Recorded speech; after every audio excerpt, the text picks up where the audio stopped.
Good evening and welcome to Stream of Sleep, and we're back in Dune Awakening, which we'll be doing for the foreseeable future. I will start the timer in a minute, but let me just give a rundown for those people who haven't been watching over the last couple of days. Yesterday was pretty epic, I'm not going to lie. I spent probably about 5 hours having to deal with let's just say an incident of a downed ship deciding to fall on us, which wasn't the most ideal situation, but it proves that it obviously happens. I thought it was just a myth that a downed ship can literally take out an ornithopter, and that it even happens. But I caught it live on a stream yesterday as I was coming back from a small spice field. I got taken out by literally a falling, burning ship, and that was pretty epic, really, because that kind of spiraled a number of things that happened, and we essentially had a load of things occur to us, which meant we spent about 5 hours having to recover that. So I've actually removed that time from the total amount of time that I've spent actually trying to recover from the Coriolis storm, and essentially the 7 hours 58 that we currently have in the top right hand corner is the amount of time that, if I add on Thursday's time as well, is the amount of time that we spent so far in recovery mode. I'm back in Haga Basin at the moment because there is a couple of things I need to come back here for, and I did say yesterday I'd probably forget what those were, but I do kind of partially remember what it is. So we do have some delirium that we need to make, and if I remember rightly, I left the aluminium in here, so there's 36 aluminium that I need to firstly put on. So I'm not doing too bad. What don't I have enough of? It's only 5. Oh wait, okay. Yeah, I know. Now I know what I mean. I need to make 36 directly of that, because that's... Okay. So we need to put that on. I was thinking I need to make the aluminium, but I think I've already got the aluminium. It's just that I need to convert the aluminium into delirium. What I can't remember is what I need it for. But we'll work that out as we get to, I guess.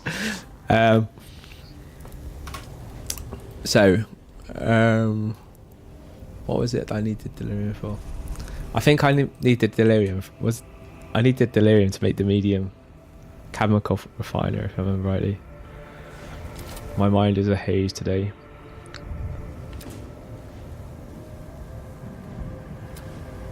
Fabricator utilities is what I'm after, isn't it?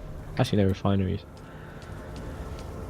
So the medium, yeah. So I need 150 delirium ingots for that. I've got the silicon, haven't I? I think I put the silicon already into the ornithopter.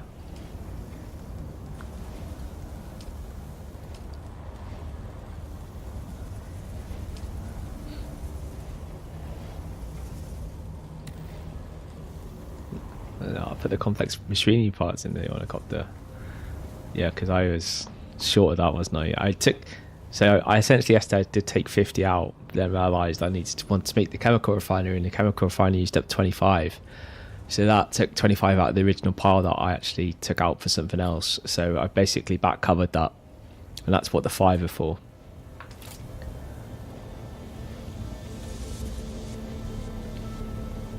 The silicon blocks. I suppose we can make them out there, can't we? Because I probably have more water out there, or I already have the silicon out there. It's probably the latter. I already have the silicon out there, I'm pretty sure.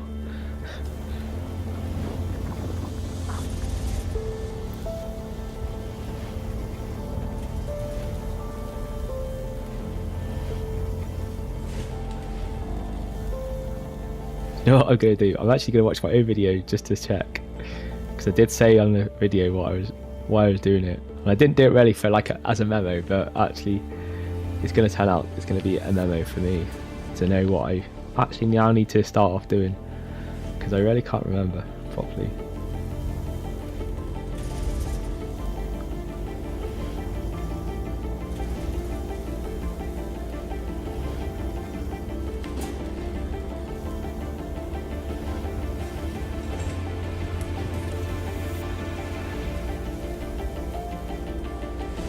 One moment, I will be back. I need to work out what I need to do.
Okay. Now I remember what I need to do. Now I've listened to watch my own video about what I needed to do today. So we've got the delirium that we need to do. That this is now finished, so that's good. We'll put that in the ornithopter.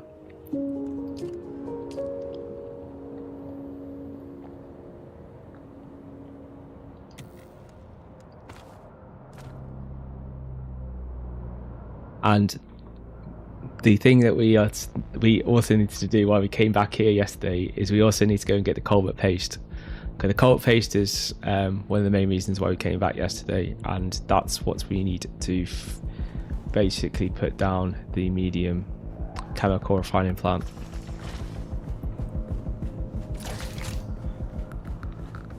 So we'll go off and do that, I think.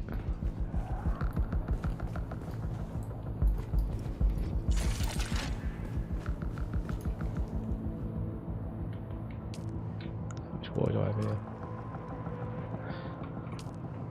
Yeah, I'm gonna put another couple of bodies in while we're away from here, just because I never seem to have enough water these days. And I could just turn it all off, but then later on I'll curse it when I don't have enough water. So I may just assume that I'm gonna need it. Like, it's never gonna be wasted, not at least here. Sometimes it's wasted in a deep desert. Like if you make I have done it before. I've just made so much. I not really thought how I was going to actually use it, and got to the end of the week and I've had to dismantle the base, and I've still got water there, and I'm like, oh, what am I going to do with it? And just literally just have to waste it trying to use it, and if not, then just literally just obviously demolish the storage thing, and then water, bye bye. Hard come, easy go.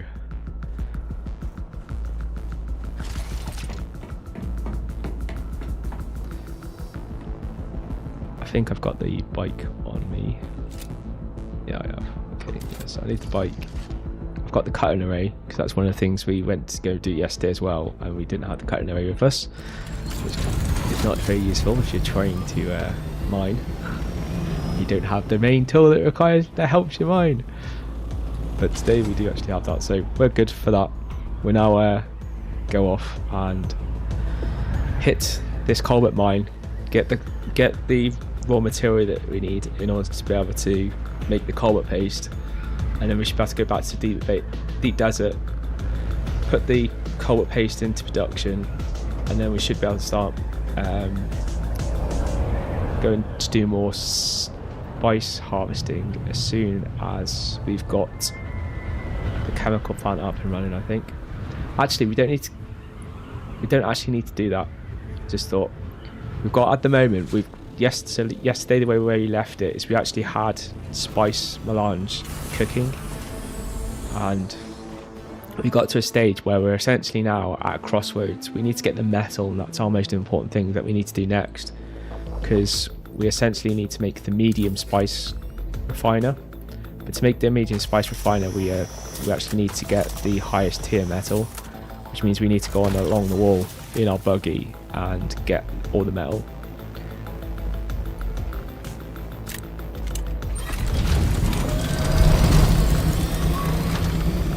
This over here.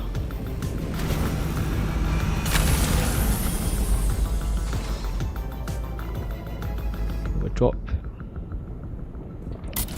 all my slot, like all this stuff's in the slots that I don't tend to normally have these things in these slots, but it's all from our wipe yesterday, which meant having to use or make new stuff, and yeah, I'm just literally, things are falling into slots that aren't normally in slots. So you know why I'm like taking a while to work out what slot I'm in.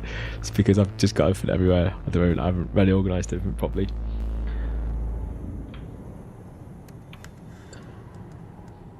So that's what we're after. So this is what we need to make the cobalt paste. Tempted just to drop them on the floor.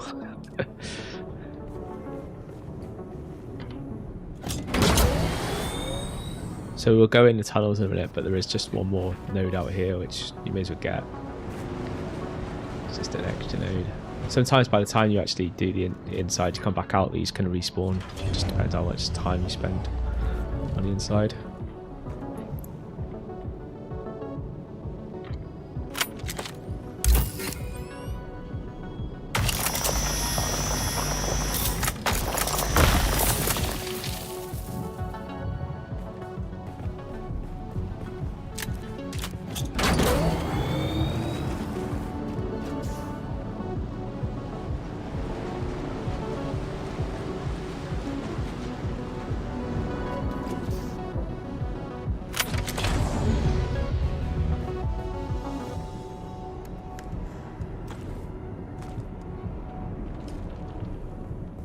Empty going in there. The bike won't, like, this bike's got okay storage, and it's better than obviously just having your backpack, but it doesn't have a huge storage, so we might have to do like 2 runs down into here and come back down here. What I'll do is I'll probably like clear the tunnel, empty the bike in the helicopter, and then go back down and fill because there's like an inside room area where there's a load of the rocks, and that's where we get the biggest amount of it from. But if we go into that area with this empty a backpack as we can, then we should have the best opportunity to get as much as we can without too much wastage. Or hopefully without having to do another trip, because the further we go in this tunnel, obviously the further we have to come back out.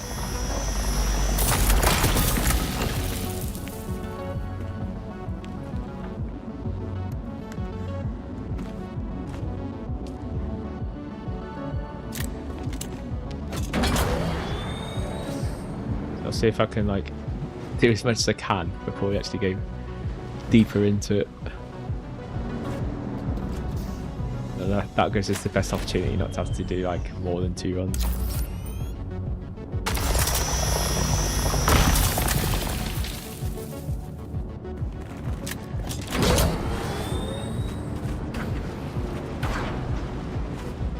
Oh, I haven't started the timer. I should be starting the timer. Just realised.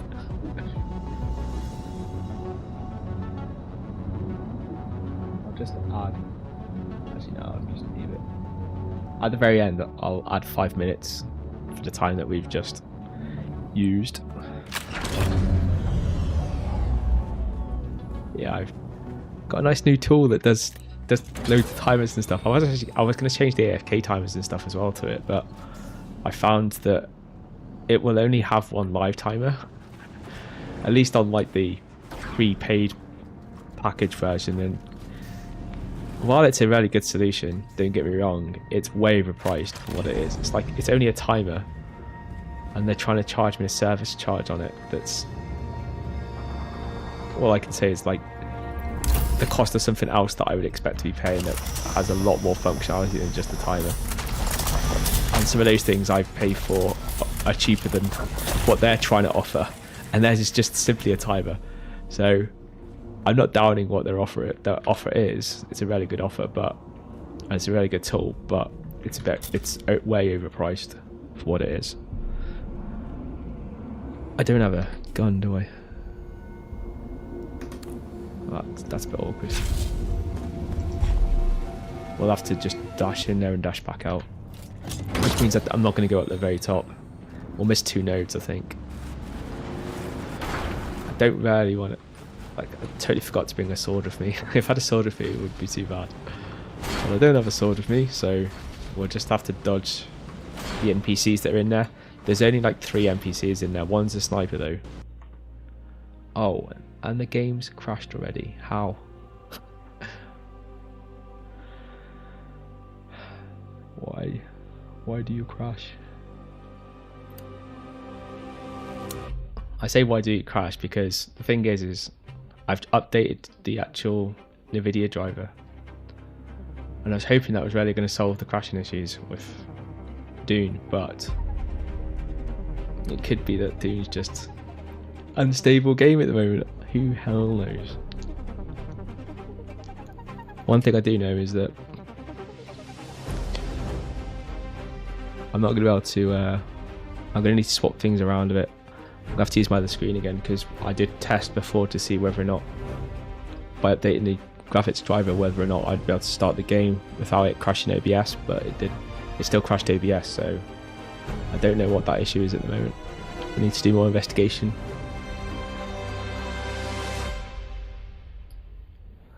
So I'll have to restart the game but leave it on my other screen. Leave it on my main screen, but the thing is like one screen's actually set up for gaming, the other one isn't.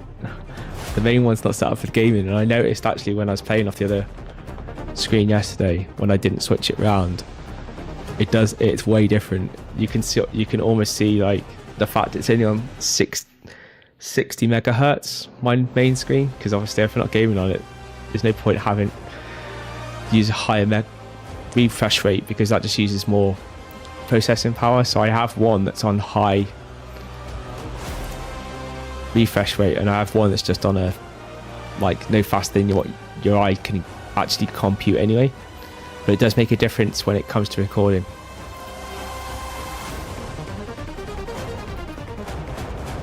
So I just need to change that around first so that I can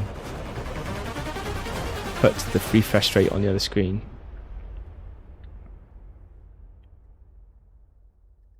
Let's hope this doesn't crash. This could also crash OBS, but I don't know. I've not tried this particular thing.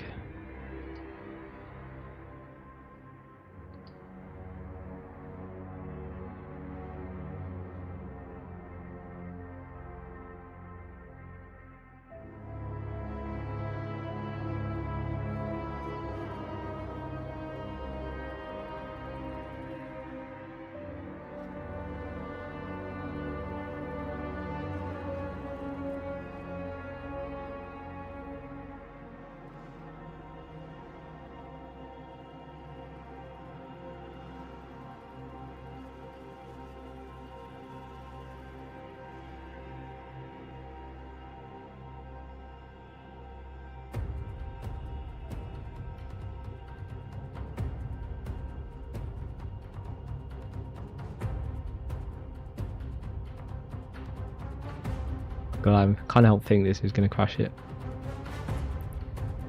This is way more intrusive than the other stuff.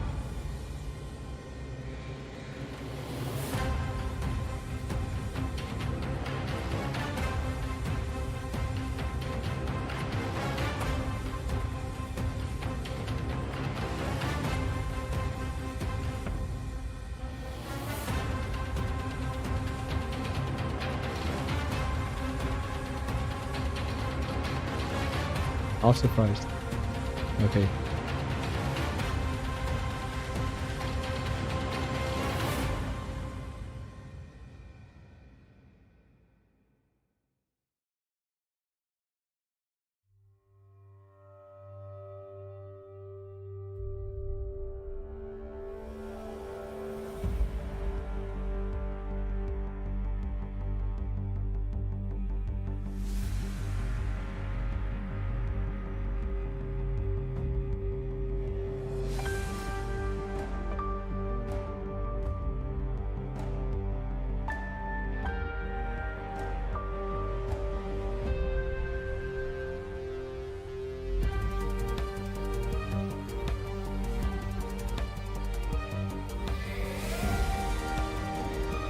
We'll be back up in a moment once I just change a couple more things.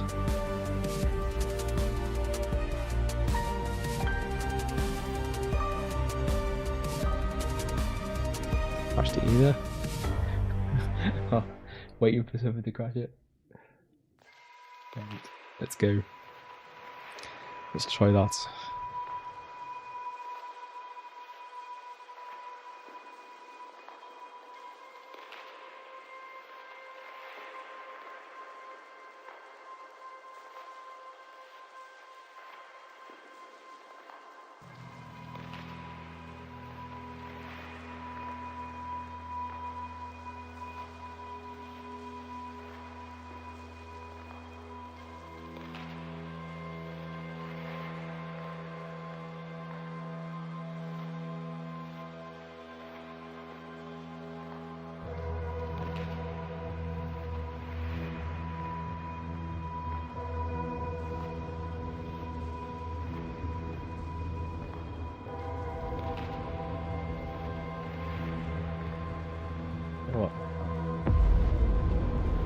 I dream of it, amongst the wild threads of history and the myriad of paths. My path saw the Imperium rise from the ashes left in the wake of the Great Revolt. Thou shalt not make a machine in the likeness of the human mind. With that commandment, new avenues of human potential were explored. Mentats, Suk Doctors, Sword Masters, and the mystical Bene Gesserit Sisterhood. But it was the Navigators and their monopoly on space travel that set the conditions for the Imperium. But I am telling you of the universe you already know. Let me describe the one you do not. In this other universe, my mother, Lady Jessica, consort to Duke Leto Atreides, gave birth to a daughter, a girl they named Ariste.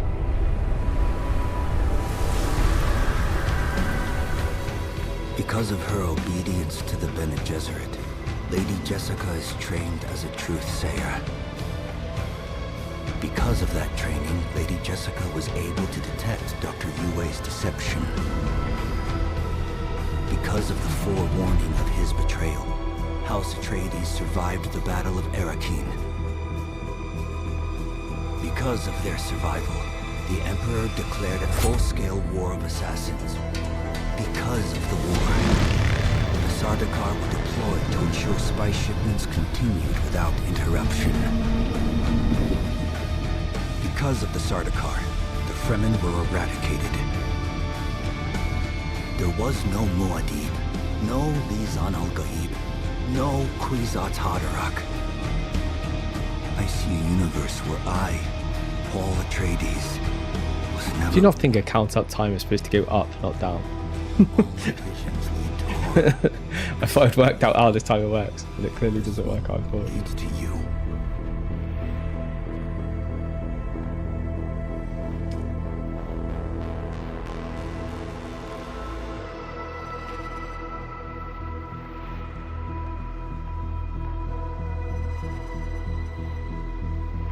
A count up would be to go up. Set the time. It should go up, but it goes fucking down. So why do you have a countdown timer and a count up timer that do exactly the fucking same thing?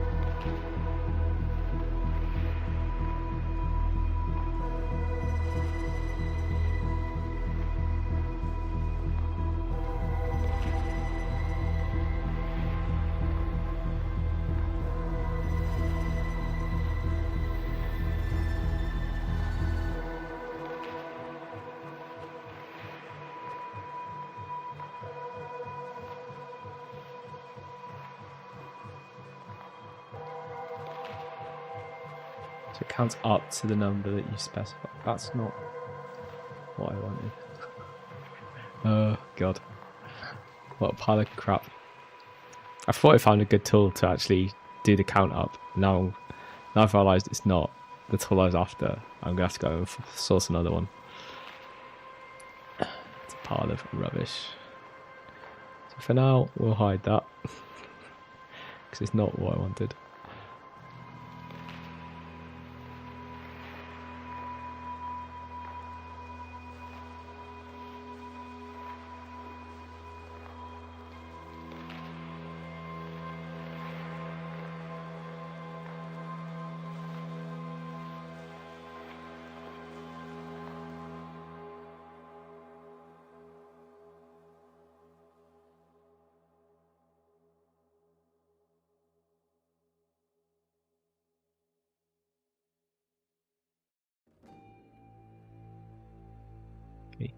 To that. Okay, let's go. Let's get back in the game.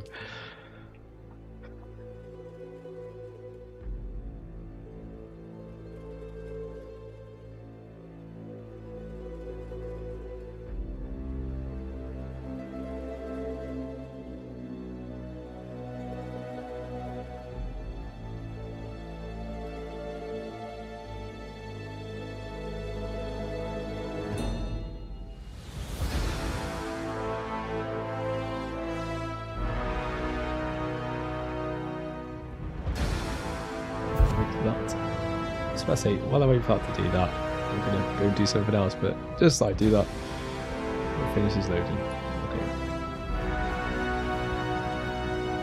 Okay. Where's the bike face the wrong way?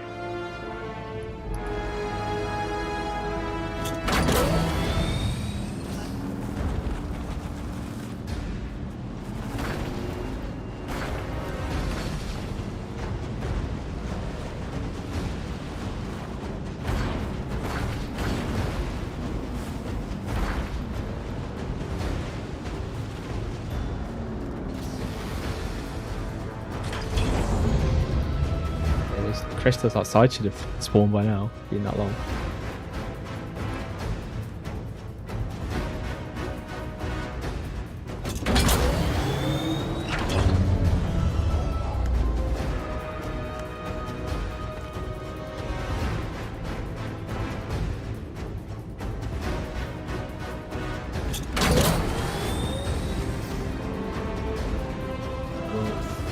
go do these vegetables on the inside.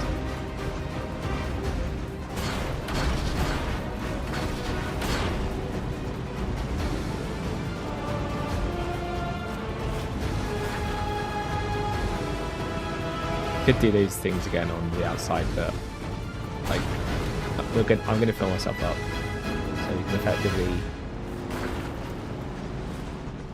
do those on the way back, maybe.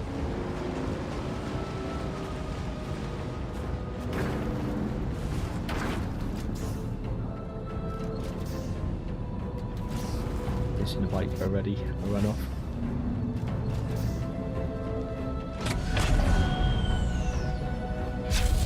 Hold on.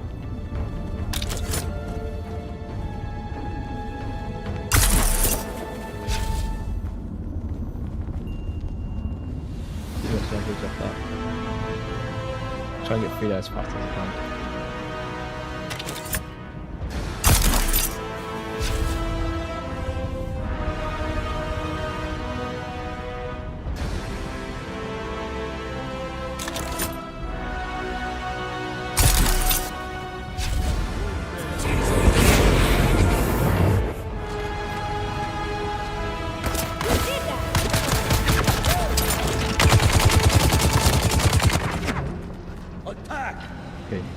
They won't follow us down here, so we're alright.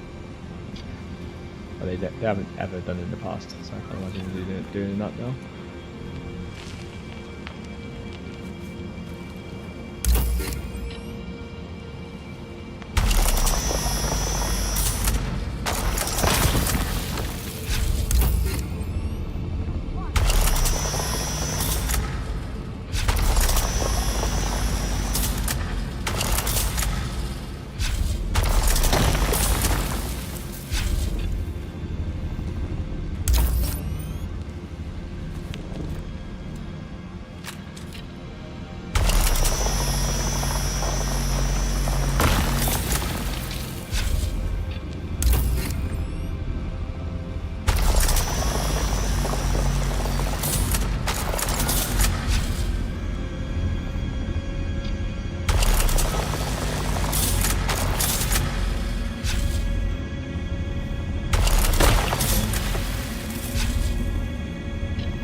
You scan it first, and then those that don't pay doing. You have to scan it first, and then you effectively following that blue line, and that will allow you to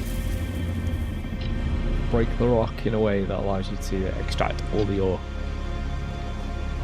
You can just keep firing at it, and if you keep firing at it, that will just break it as well, but you won't get the full extraction of the ore.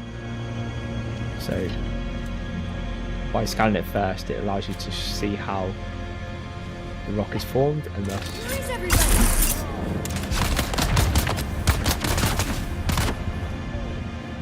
get out.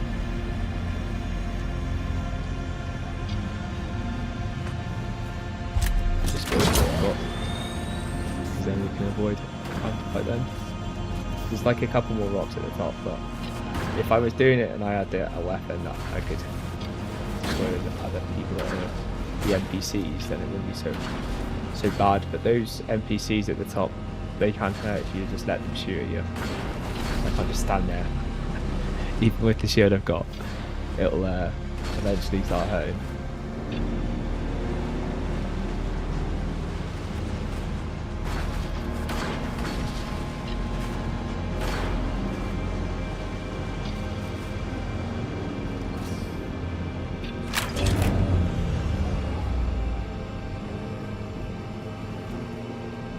Full as well now, isn't it? Yeah, that's full. Okay. And I haven't got that much space here, so we'll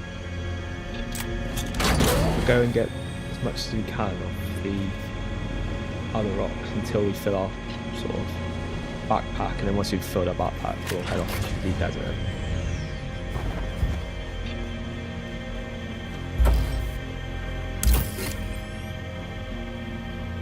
That's all we need to finish off, well, to got what we needed from the Heather Basin, because we came back here for very specific things, so those things will be fulfilled once we get the color paste.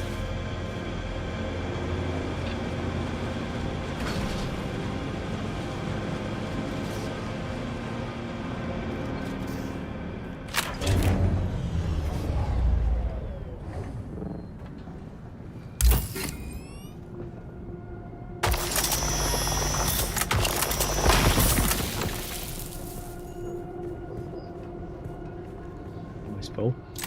I reckon one more rock in the tunnel and then we'll should be full.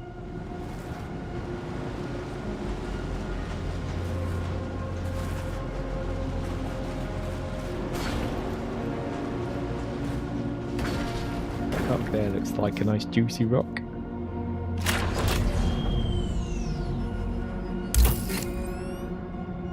Yeah, I kind of made up with my timer until I got it just realized that it doesn't.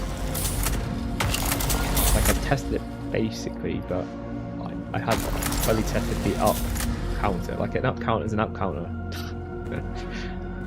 Well, at least I thought it was. But it's, I don't think I have a different idea of what an up timer is. Why is that rock so hard to get?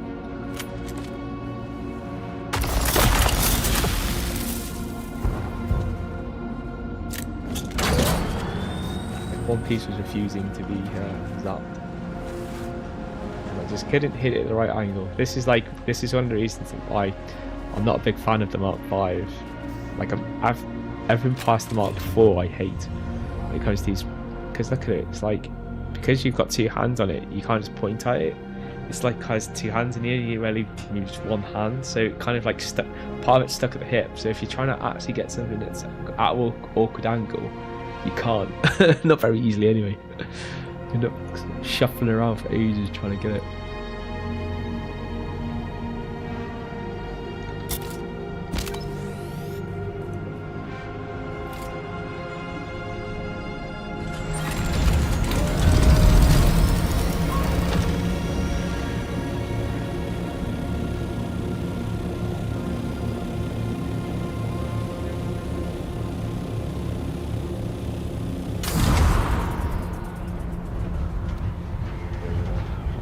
Looks lower.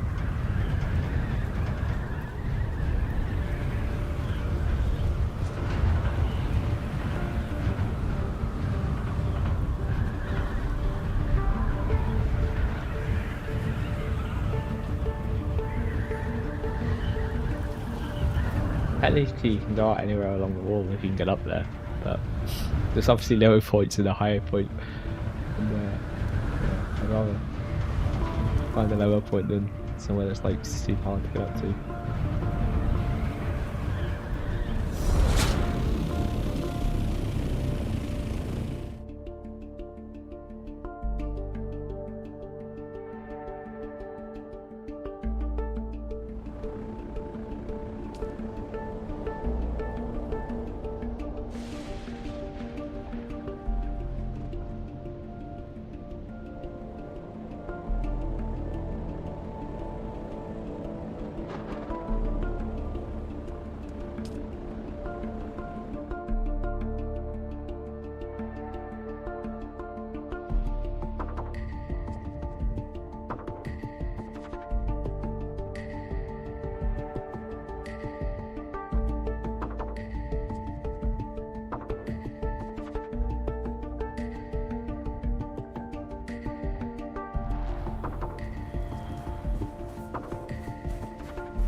We're not going to be streaming too late tonight, unfortunately, because I have other things I need to do as well this evening, so we'll have to take a bit of a backseat tonight. There's a big epic shoot that's happening in EVE Online, and obviously I want to be in that.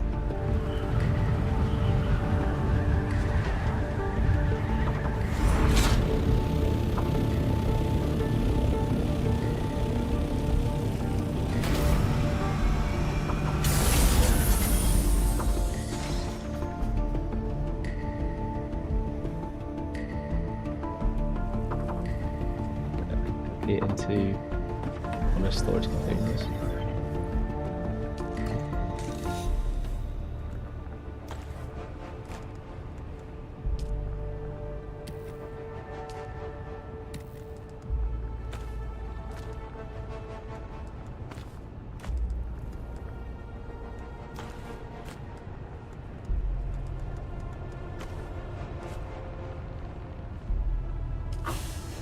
think I've got what I need now to make the medium.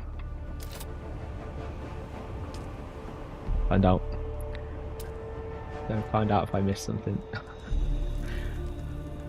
Very possible. Something I've made to do, but I forgot. I don't actually have anything. That's cool. That's good, that's good, that's good. We're in a row.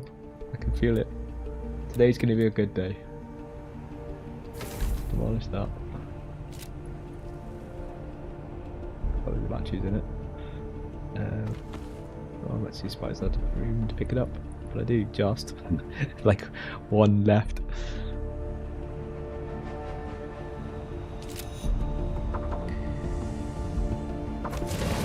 Now we can make this stuff efficiently.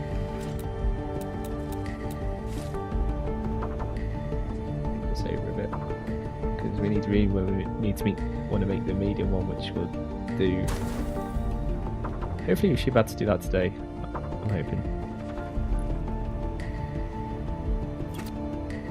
But to make the medium one, because this is a bit of a shuffle if I remember rightly, I need 113 silicon. I've got 23 at the moment, so I need to make 90 silicon blocks, so we should get them going.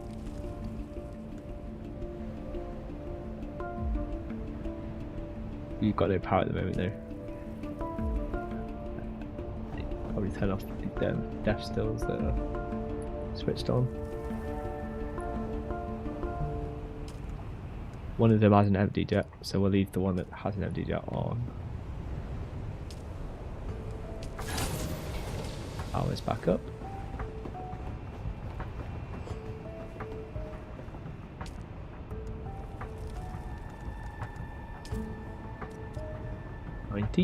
Efficiently being made, as efficient as it gets, because there isn't any higher tier for the chemical refiner.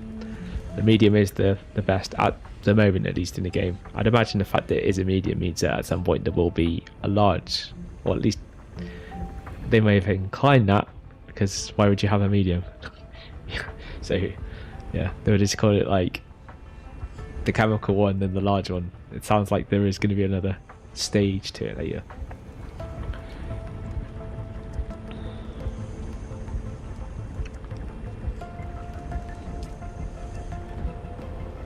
But I think the rest, what we need now is we just need to go and just do the metal mining now.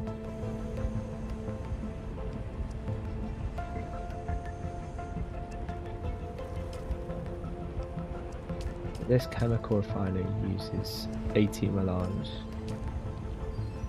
Yeah, so I made just enough melange in order to basically have to take down the chemical thing once we've got enough metal and that to make the medium one. And then the idea is that once we've got the medium one, then we'll make just enough to make the chemical refiner. Well, I suppose actually we can continue, because we need to. Our next jump up now from when we do get the medium spice refiner will be to go straight to the large one. The large one takes 500, so that's quite a significant milestone difference. But with the medium one, we will get 75. Well, not 75. We get a 25% bonus in comparison to the small, so 25% more than what we would have got if we continued at small.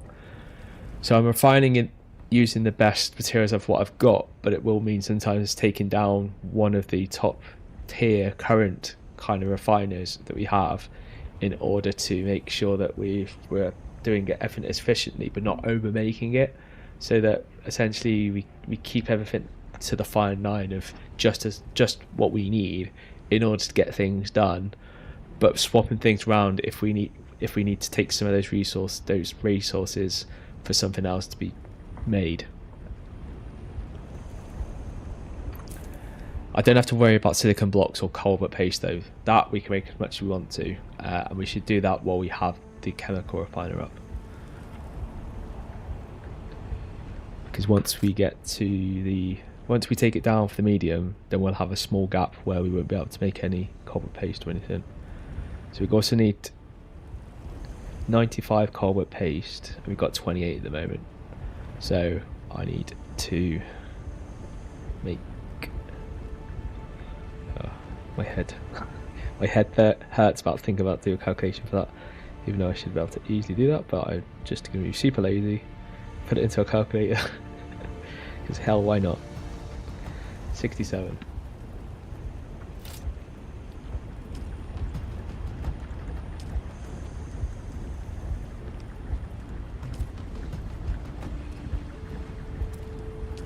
That's enough for that, so we'll leave that running. That'll carry on while we're out. We now need to go do this. Just make sure we've got a full fuel. A fuel gauge. Oh, 88%. Let's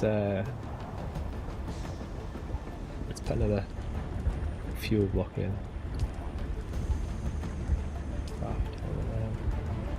Just chuck that to the front of the cube.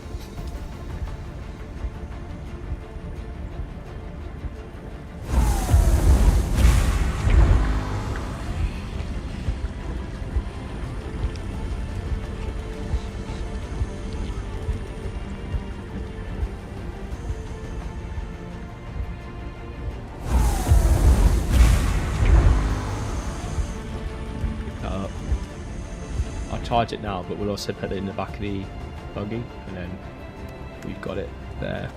If we need to, well, we will probably need to top us because we're going around, because we need to do a big mine now, go around all the nodes.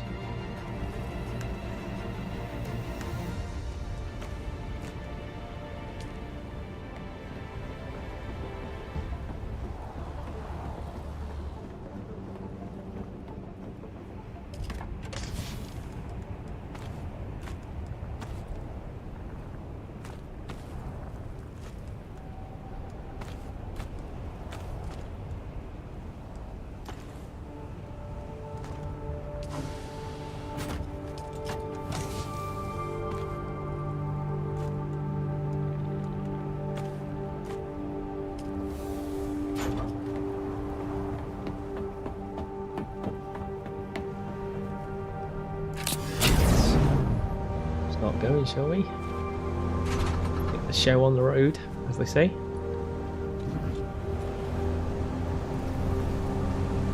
Let's start right on our own doors now.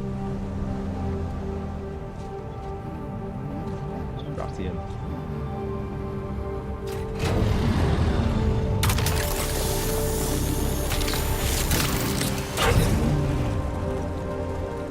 This is actually like, even this will take us a while.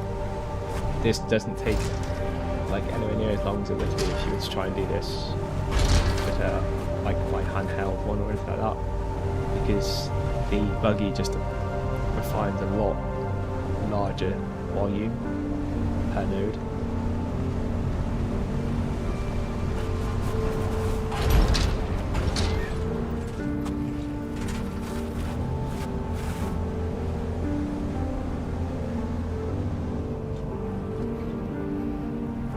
I don't think that's going to reach, but we'll see. That way.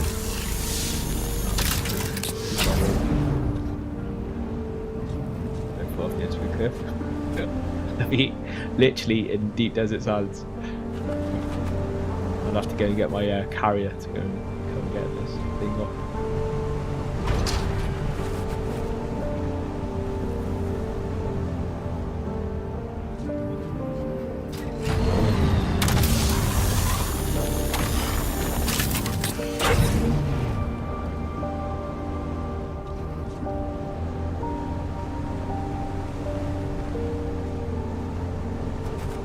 I've seen like people that like together using a carrier with one of these, where the person in the carrier will pick up the buggy so that the buggy can get to those out of reach ones. I suppose it's worth it if you've got like the resources to do it. Just notice there's a copper node there. It's like a node, noted. a couple of nodes on the very top of that one. I know because I used to put my base up there, my main base, but I stopped building it up there because it's not very flat up there, and it was when basically they broke the blueprint replicator, so I stopped building it up there because I needed to build my base. It was more reliable to build my base on really flat ground. But I also needed to like build the original on flat ground, and when I started building it on flat ground in order to make the blueprint properly, I just thought, you know what, I don't know why I'm putting it up there anyway, I'm just going to leave it down here. So I ended up leaving it down the bottom, and that's the reason why now I'm always down the bottom. But I originally did used to put it up on the top of the rocks. I like it up there because you can literally just get in your helicopter and then just float off straight away without having to gain altitude because you're already high up.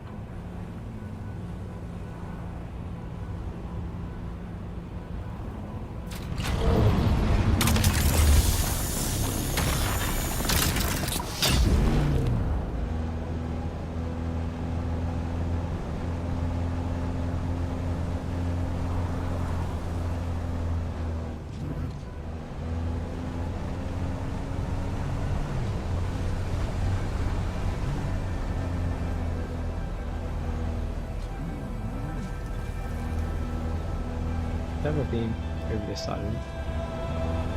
Like most of the materials are annoying towards the main part of that path. Sometimes you do get stuff on the sides. And that's I am doing a big one. There's just another quick gun there to make sure. Where is it? Up here.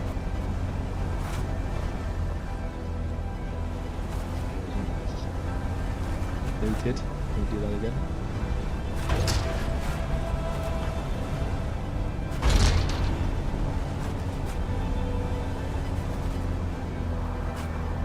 Buggies do get to places where I wouldn't probably be able to get, to be fair.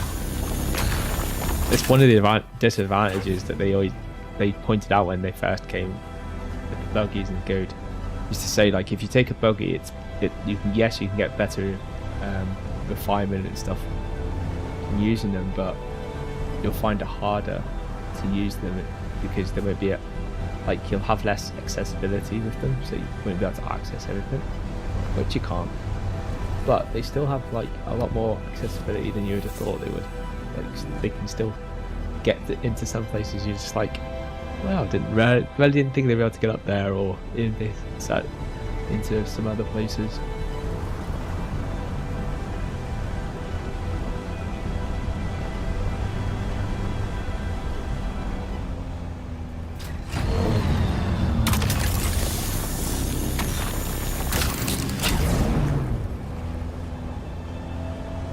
$456, 68 or whatever it was. Pretty good. Not even third of the way through or the whole run we're going to be doing. I imagine we are going to fill up way before we get to the air. I am planning to the run I do anyway is a figure of 8, so we'll go back through towards our base. Normally I wouldn't go back to the base, but because we're doing such a big figure of 8, and then trying around every node we can come across for these big ones, I probably will be going back at like the halfway point.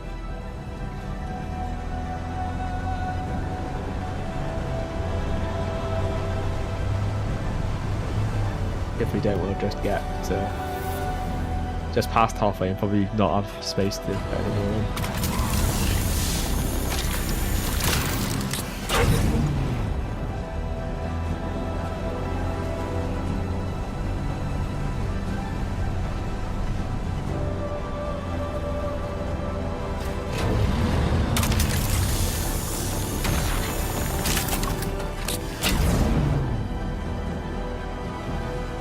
I do like the quick change of seats though. You'd have thought that was a given, you know, that would have been something that was how it would have been when it first came out, but it's actually quite a new improvement. Not the last patch, but the patch before that.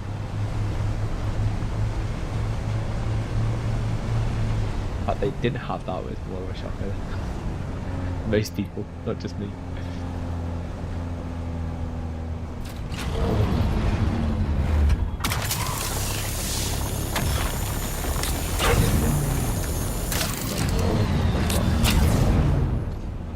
thought they'd fix that bug. That bug first got reported on the test server when they first did the seat change thing. It's probably the reason why they didn't actually do it. I think they probably might have had the intention to always have the seat swap in there, but they came across a few bugs, so they kind of rolled back on the idea to do it at a later date until everyone kind of pointed out that it should be quick swap. You shouldn't have to go through like a menu to get to change seats.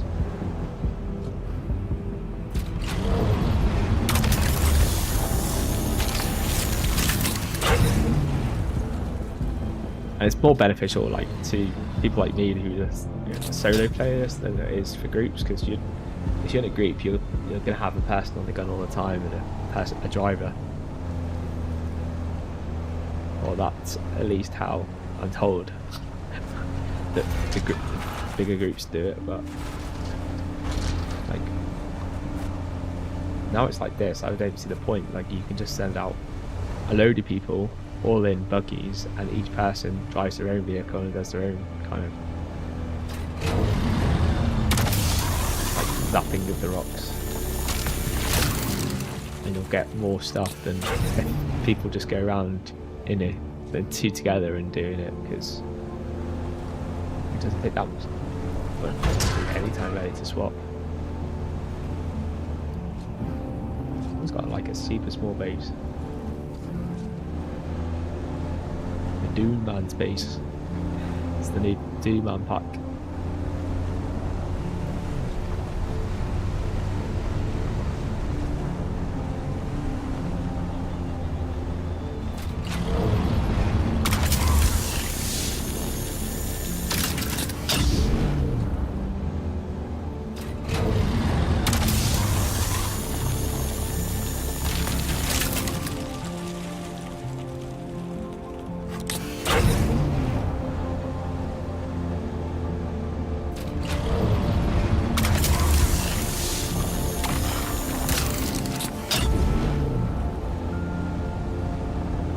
A quick peek down there to see if there's any rocks.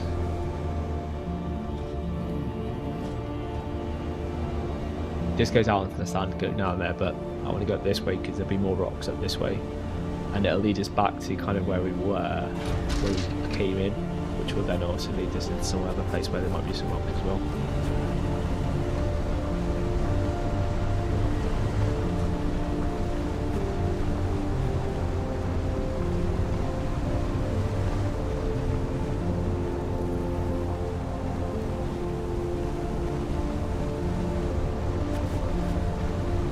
Top of a rock, but it's a battery pack.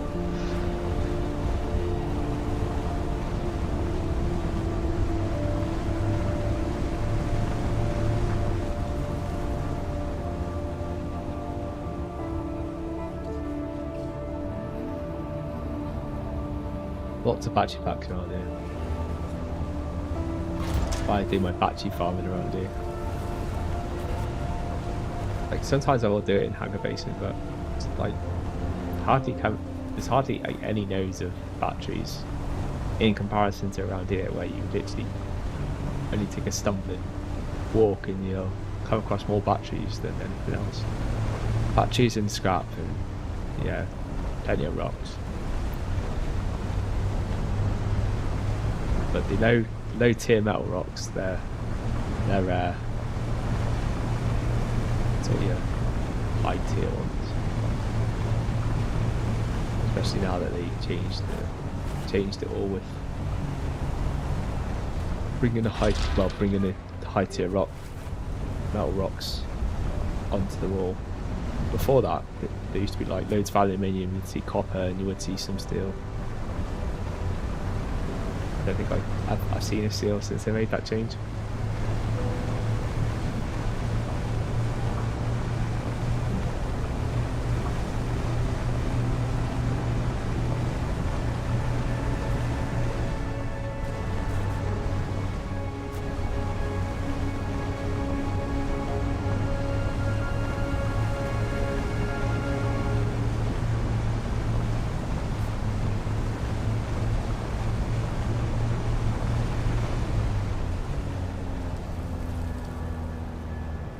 check the gaps. Like sneak one in there somewhere.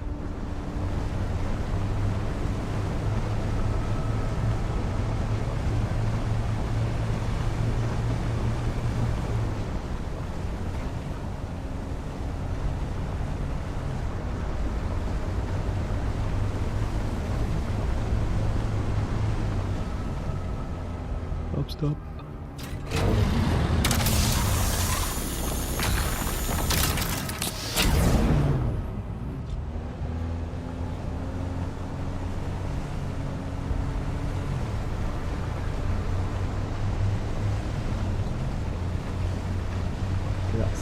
It's for here by the looks of it. So,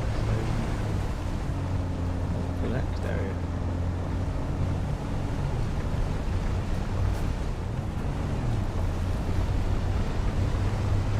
Dunes, you can get some air off these ones. That's what it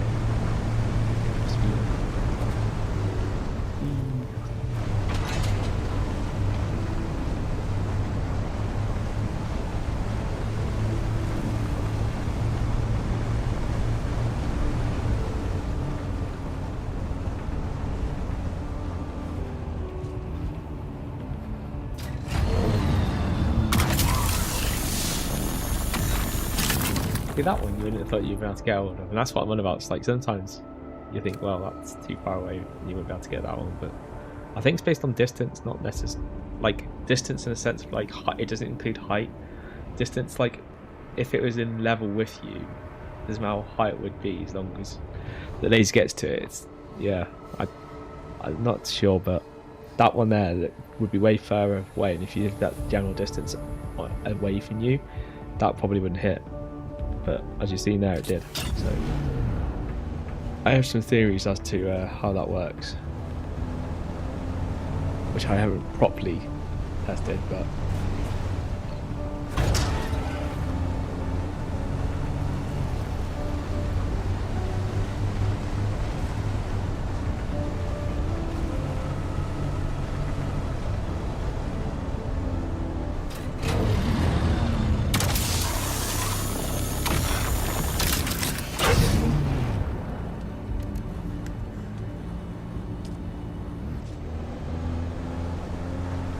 be able to get through this area without completely topping out, but we might top out. Just depends how many rocks are here. As you know, it's like not all these nodes. There's like a lot of nodes here, but they don't always have metal nodes on them. They'll like anything from scrap, the basalt ones. Like there's a lot of basalt rocks around. Unless you want them, and then it's hardly see them around. Confused away. Either I just go blind when I want a particular thing, and I know just any other time I would have seen it, but as soon as it becomes that I need it, I'll become blind to it. Yeah, obviously loads of batteries, tons of scrap.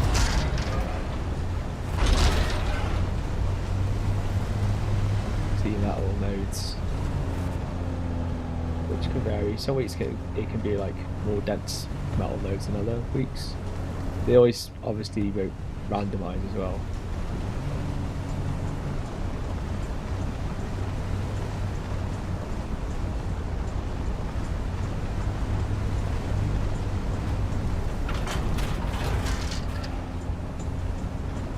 But you went to the wrong place yesterday, didn't you? I see so many copper nodes over this side.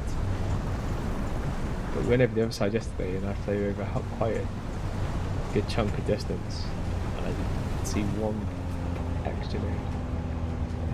But we did see one, but it was fairly back where we started.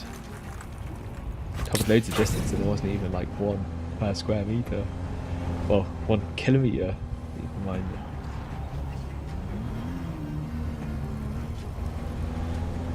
How about kilometers, even?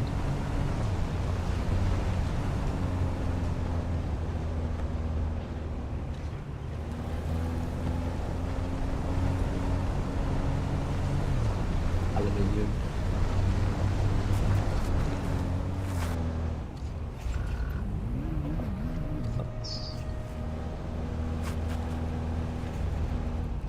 I don't really know. Look at that, dead end. So we came from the very bottom down there. And then it's around here. Let's put that here.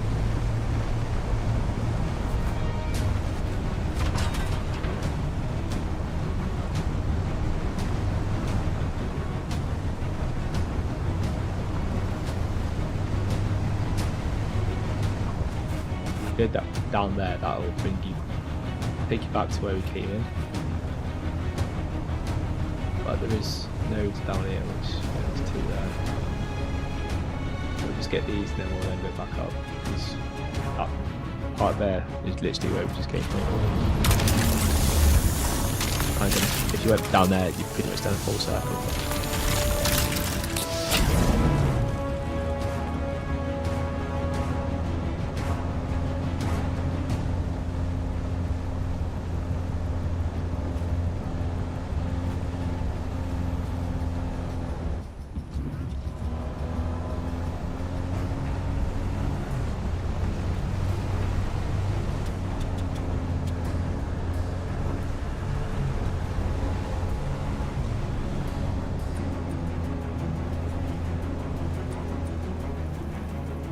Like anything significant down there? Like there could be over the brow, but I think I'll go this way round. Like nothing in immediate sight, and we'll go back down there, near that area anyway, so we'll be able to see if there is anything on the other side of it. I think there is like some down the very bottom, because we did fly over that very bottom part yesterday. I'm pretty sure I remember seeing some little nodes down the bottom.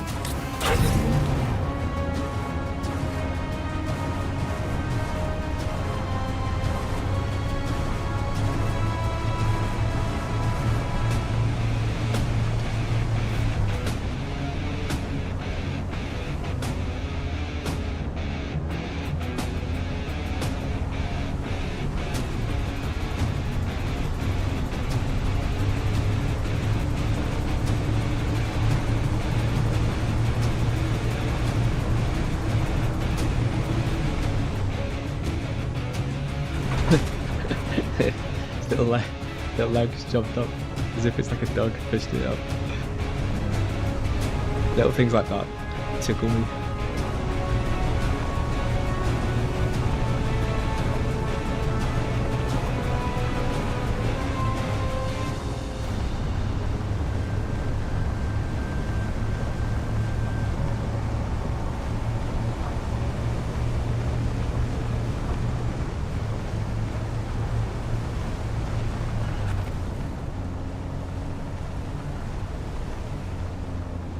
The bottom part of what we looked down before, and I said, I'm pretty sure there's stuff down the bottom of there. But I didn't see any. Where's that? It used to be before. Normally there are like a node or two down there. Yeah, anything there. Looks barren. We'll go over.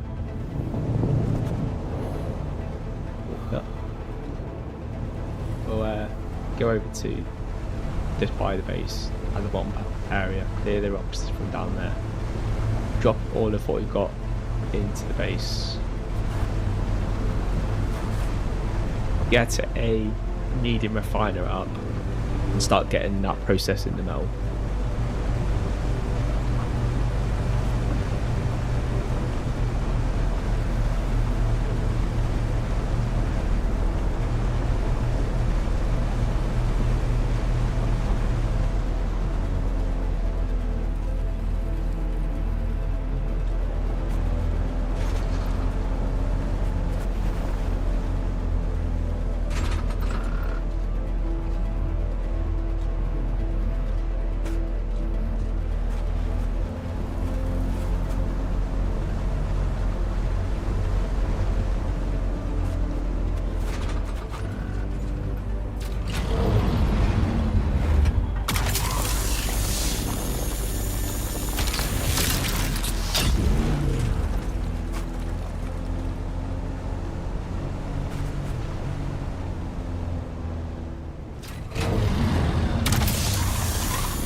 Right, where should we put this?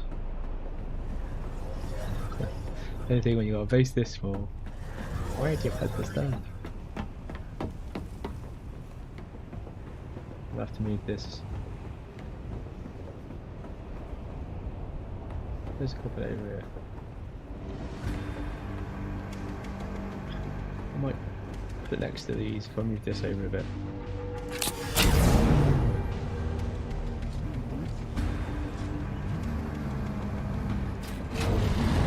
Put it there.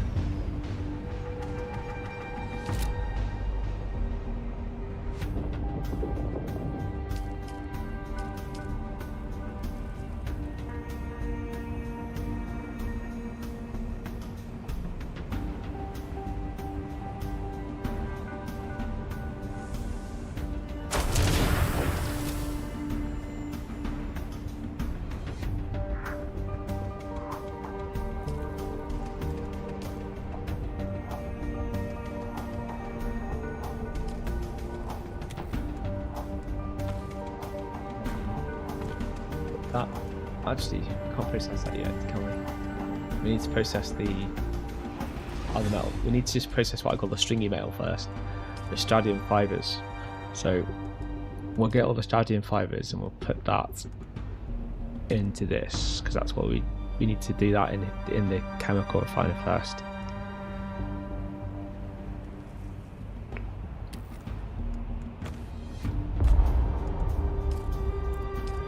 It won't fit. We'll do it in batches. Load it in batches at least.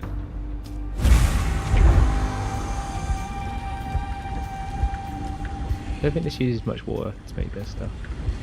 100, yes, that's not bad when you consider delirium takes 500 per unit, and this is the next tier up. Although it's a partial part of the thing, so still not bad. Could be worse.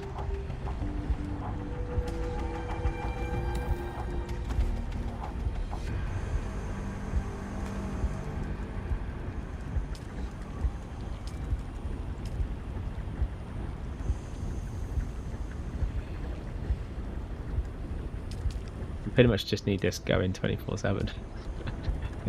we can on metal and stuff. This is definitely something I normally sort of set and forget type thing because it just takes ages to do. You don't wait around for it. Go off and do other stuff.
That's the Shadow fibers all loaded.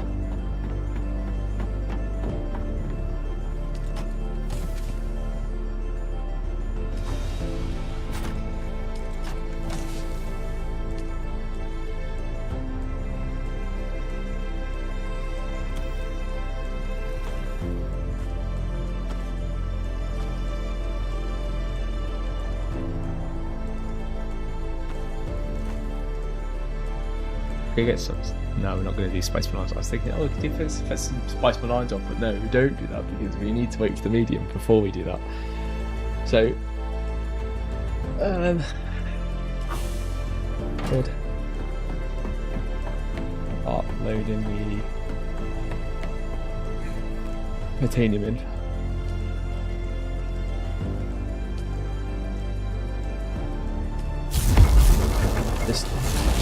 this is a slow burner, so this is slower than aluminium and slower than all of them. It is the longest to craft, but it is the highest tier. So we've got 18 going. To make the first thing we need to do is make the spice, medium spice thing. So the medium spice one, how much melt does it require? 143. It's quite a lot. Quite a lot. We've got way enough for that, so that's fine. That's probably, we need about 500 to make the large one, so I think we just need to go out now and get, probably turn this off, put another body in and get some more water going. But keep that on while it's not doing anything. May as well get one of these doing some, giving us more water to backfill our water system.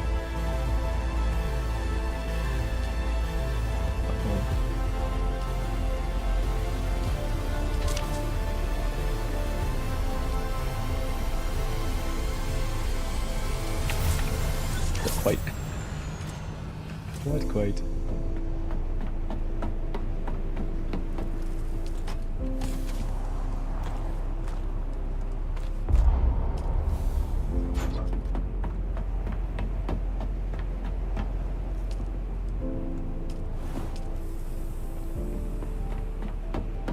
You get 3 bodies on the cook, which is good. That puts in good stead for when we start doing the stuff that really starts drinking that water again, like the spice. And the metal actually does eat through the water. Like that pastatium stuff we're making now takes a lot of water to make that stuff. On the final burn. If you add the 100 onto it as well, it's a lot. It's a lot of water. Especially as well, considering we're only using the medium one. I got 2 on. I want to get a 3rd one. Might go and put another generate down. When I built that yesterday, did I seal it? I'm not sure I sealed it. I didn't think I did. I should seal this ready. Oh.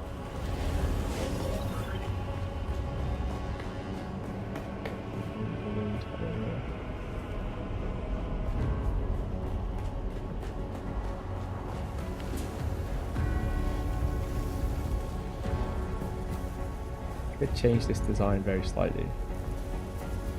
If I take that, it'll probably break. But it might not actually, it might be spoiled by the next one. Let's see if it does. This could go disastrously wrong. So try and make more space. That's alright. Change the design a bit. Need more generator space.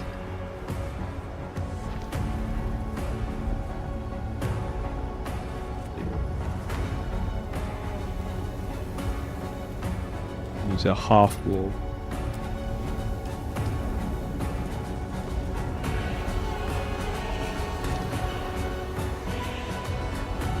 Edge.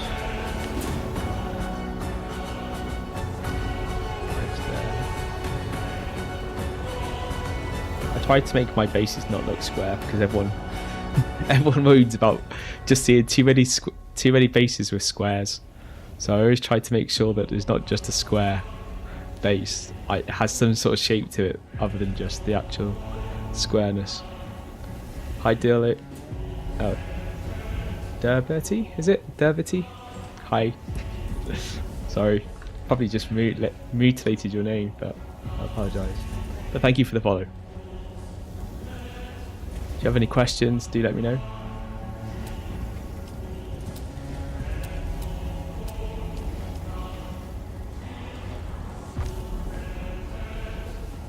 So I'll put a wall, just a straight wall at the end, and then we'll put an incline like the one next to it there.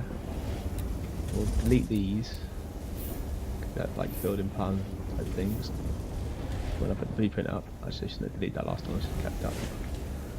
Oh, kept it so that I could copy it, but then delete it. At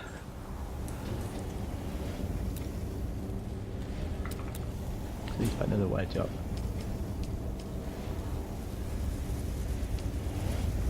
The other direction. For some reason it's like, yeah, that like that. But the other way around. I want the shiny part on the outside. I know, I'm fussy. Gonna do it right.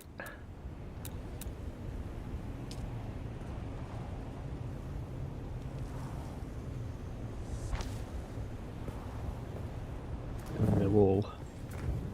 Actually, I could put a door here, I suppose.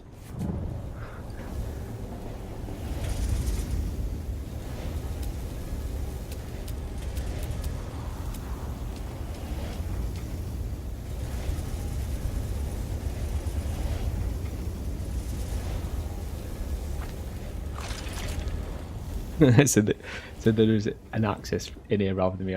Like I normally just demolish the floor and jump down, but it makes a bit more sense. So we'll make 2 more of these. Wow, yeah, 2 more. I was gonna say I make a few more, but I probably won't make we'll have to fit a few more in. Just about to fit 2 more in at least.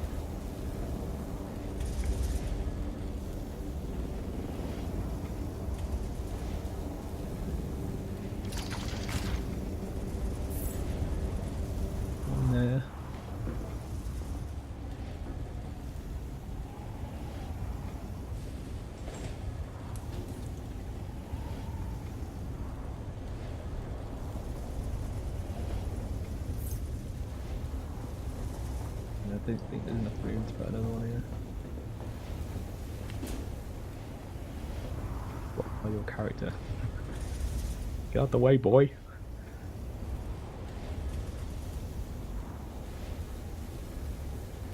I don't think there's going to be enough room to fit one in there. Not quite enough room. So there's another, like, yeah, it's just not quite long enough. I suppose I could, like, I could change this so that it went a bit further out. Like 2 is enough. Just a little bit more power.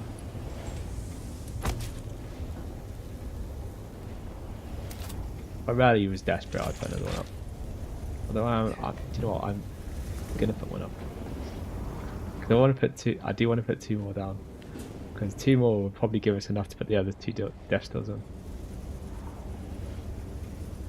I say that, but actually, how much power do I get from these?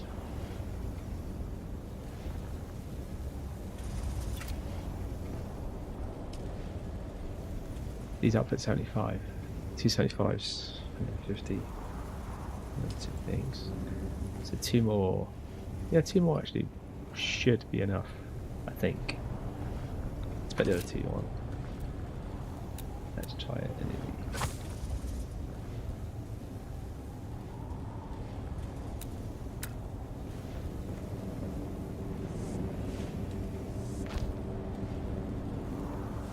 I decided whether or not that's where I definitely did want to put it.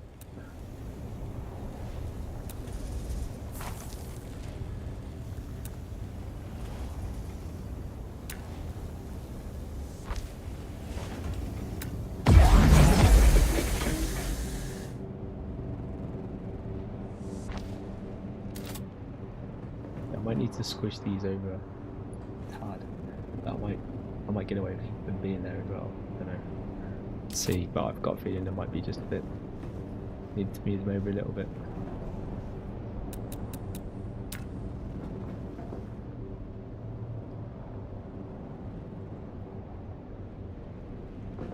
Well, actually, what will they do?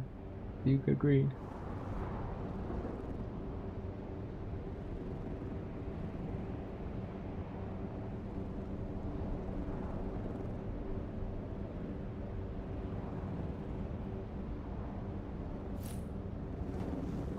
Une.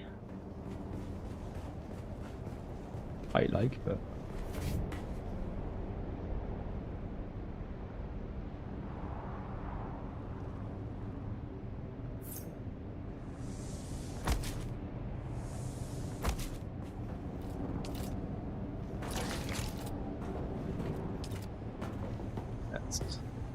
go put power to them, put some batteries in them, and then hopefully we get enough power to generate, put the other two death stones on.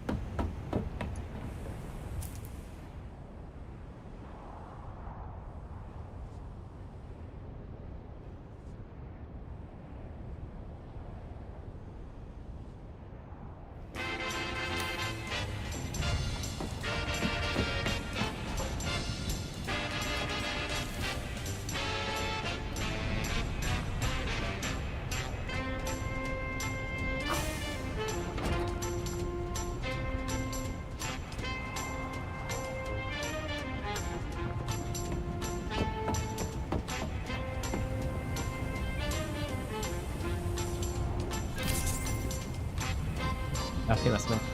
Just. It'd be like 3, just under 3. Actually, there's 50 more than I thought there was, but either way, I can get all of them on. That's cool. We got all 4 of them on now. So that's like 100,000 mil of water being processed, which not all of that will drop into the system, but it means that it will drop into the system when the capacity comes available again. And that's what we want. Keep backfilling as much as we can. It makes it so much easier for when we're then starting to do the stuff that starts to rarely drink that water.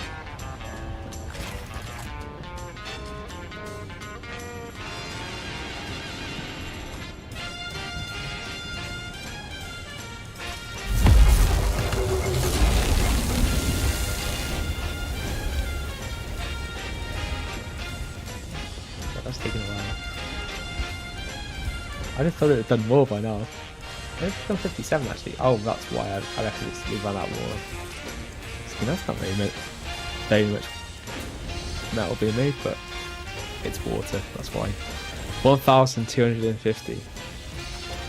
So that water we've just put on now, in that 100,000, that needs to hit the system. But that'll take an hour for that to hit the system. So we'll go off now and get, because you can see here, like, you need, because this is only a medium ore refiner, really not efficient, so it takes 6 aluminium ore in order to make 1 unit. I think that's like only 3 in the large one, if I remember rightly. So we're almost like half capacity on making that tier 6 stuff. But as soon as we can get the opportunity to build that large one, then we will do that. When we need to make a big bulk of the metal, we'll probably have to take apart the medium spice refiner. Is that coming in range? Or might be just going across the desert? Oh, it's already gone past us. It's so easy to sing. The whole world is waiting for a musical treat with a skippity beat. Like, the only thing, if you're not in the sector that actually that storm's going to hit, you won't get any warnings about it. It just throw you off, because if you actually cross sections or sectors, you'll miss that warning, but you could get caught by a storm.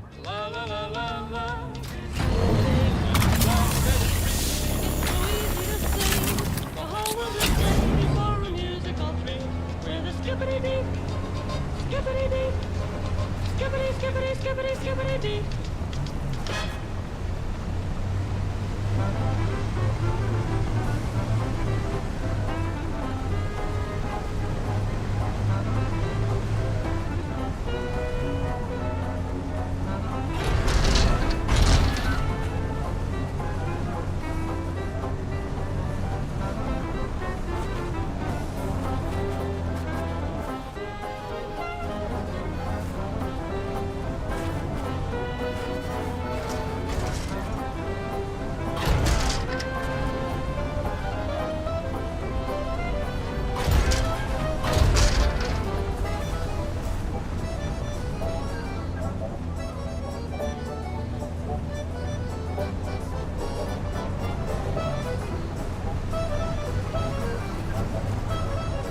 I probably won't get any more the Stradium stuff because we've got plenty, more than we really need at this point at least. So now we're just really after titanium, which used to be the painful part previously, but it's not very painful at all anymore because it's all on the wall and it's not tied to just one island, where before it was mostly tied to one island. Not like you could get the odd node here and there dotted around off the main wall, but it was so scarce that it may as well have only been on the titanium island, as it was referred to as.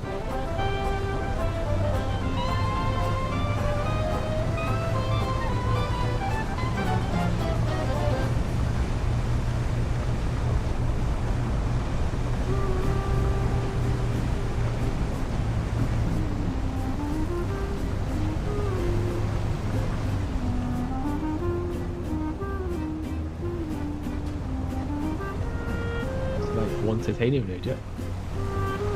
Just went out getting it. Really picked them all up.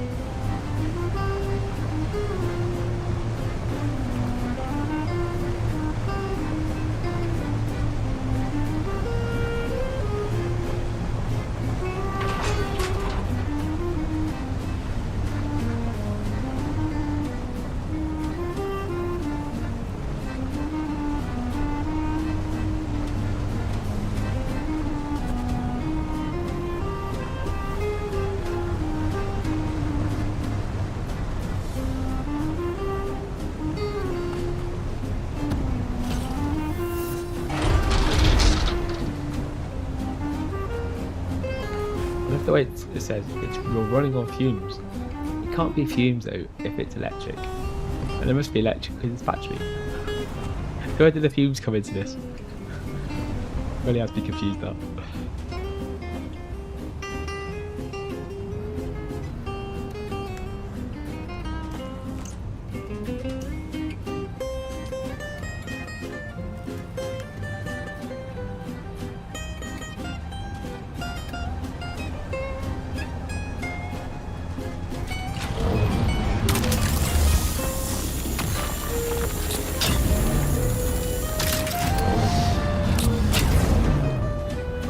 Thing.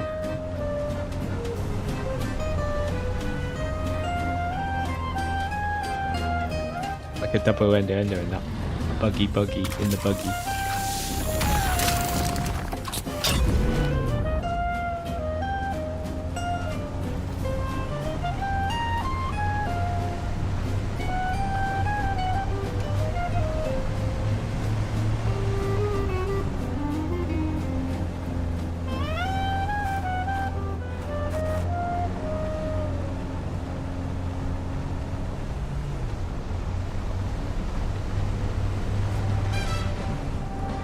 Notes. My birthday. Oh, it actually is in a couple of days. Ish. On Thursday.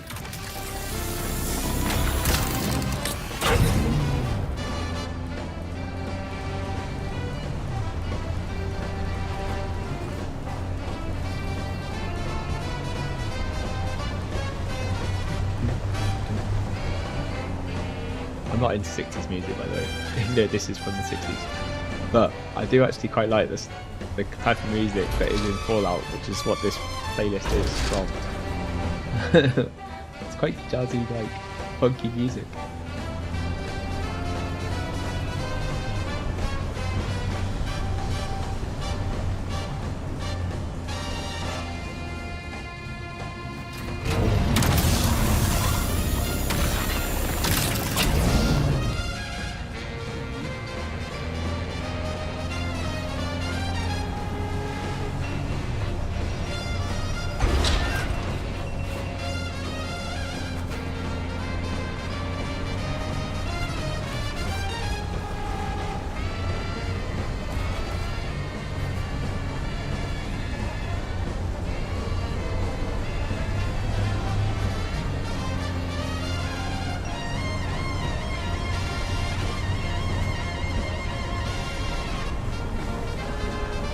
Oh, titanium here.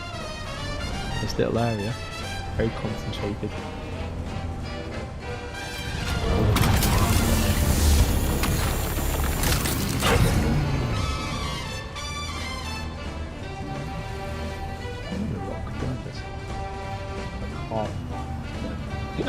It's like I couldn't tell if it's just like half in the rock or something. Sometimes you do get, like I have seen a node before that was literally in the rock. And I was like, how the hell is that even possible? It's like spawned inside the rock. You can just see the outside of it.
Start off over there because I've been on that. Big rocks over there.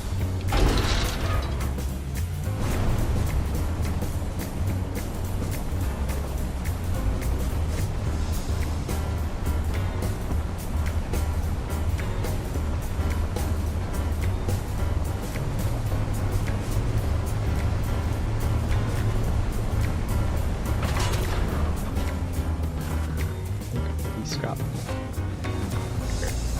It's happening in the middle of the road.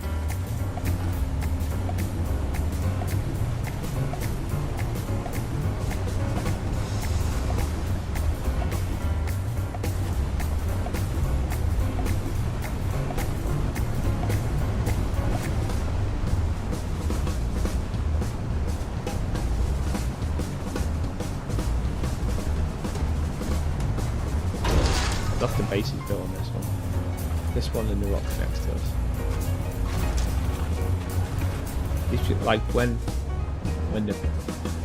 there's still loads of players in the server, before everyone exited the game, like these rocks used to have tons of bases on it. Now you see the odd base. There's a regular though that's usually on this one and that one. Maybe they should stop playing them too.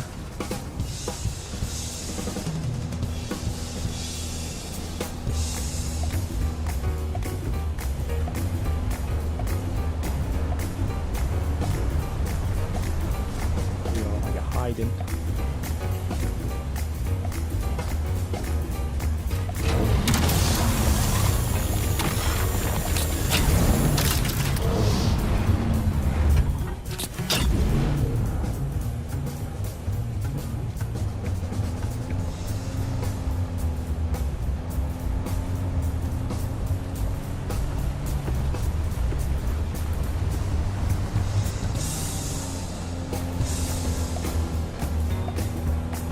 Go up or go around. I think we go move and then come back on ourselves.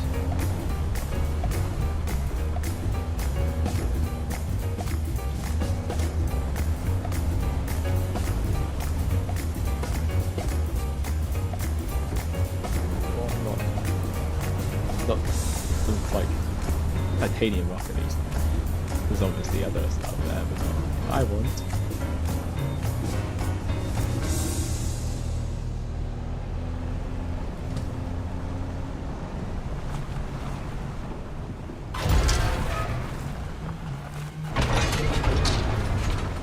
lands on its feet.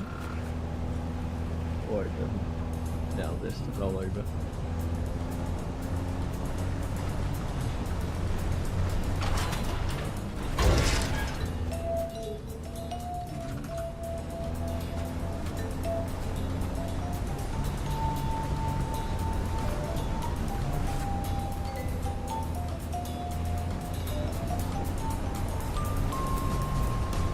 That's disappointing. Islander. Nothing more than that. Or more useful.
Two thousand units.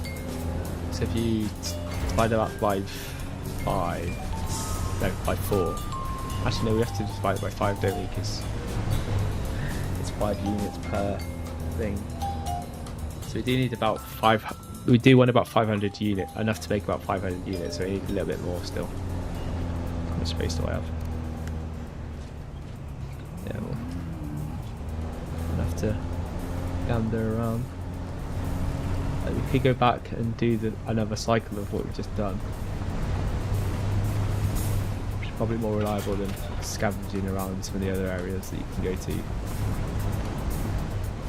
At least I know that there are nodes. Obviously what we've just been through, I think they cycle every 30 minutes. So they should be respawning now. Any minute now.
That node up there spawns, then we know that we can do another cycle. It hasn't spawned yet, so everyone's here still all the time, so it must be still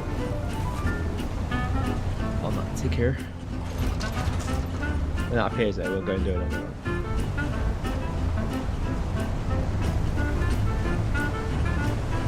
Can't be too far away then, because that's body we also did. That's spawn, so it must be very close.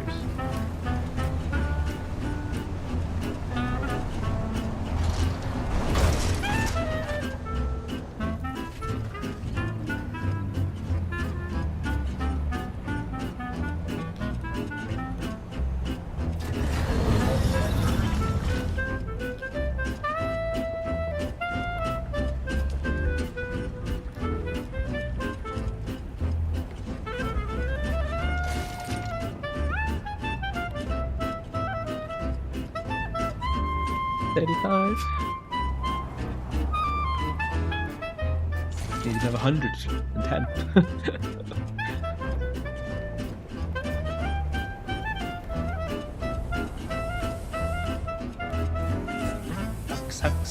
Suck.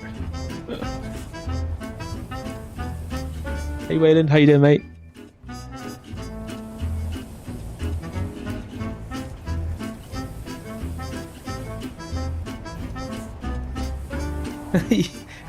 Wow, that was very kind of you to do his base for him.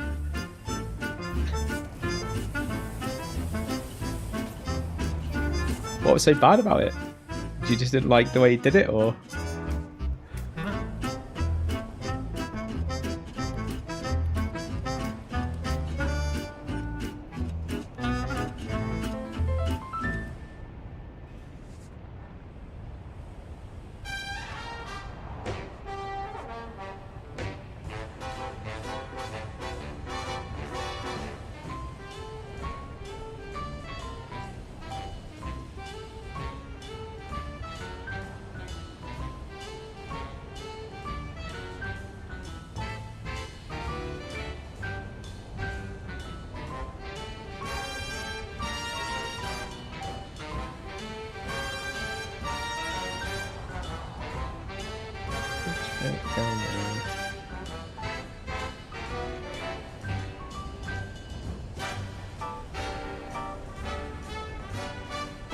It's puny.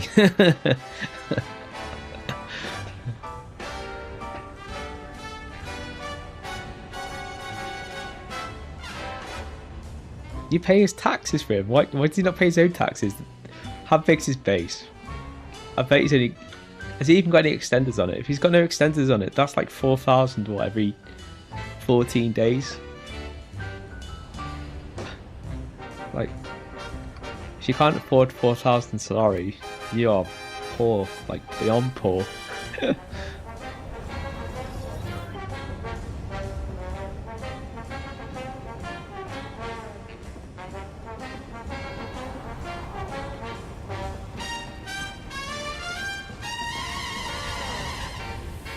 I hate to be that poor.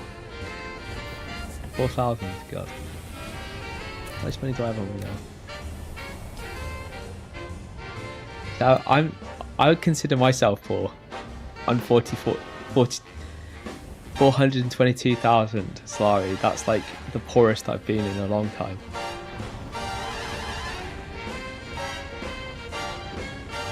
And my base costs like 10,000 every 2 weeks at the moment, but as soon as my neighbour vacates properly and I can place down a territorial unit, I'll be extending it right out to where his base was, and then it'll probably start costing me more like 20,000 Solari.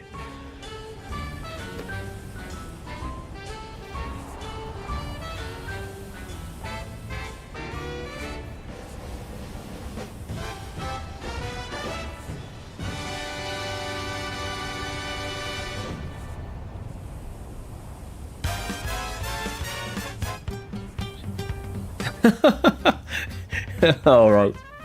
So you're co-owner of his base and you mistakenly pay his taxes. Is that what you're saying?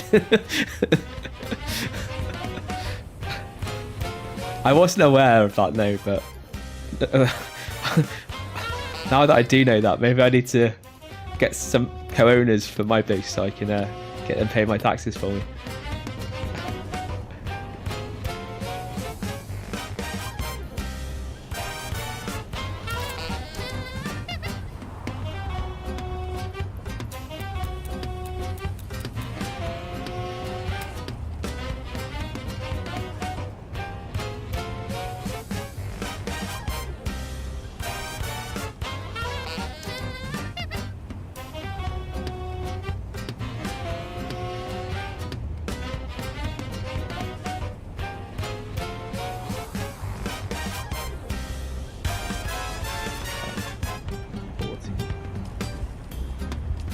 That's buttocks to do. Why should it do? It's not good enough.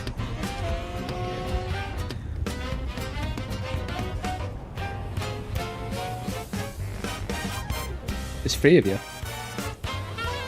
Do you all use his base though? Like if you all use it, then it's not so bad. But if you end up paying his taxes and you don't even use his base, then that's not so good.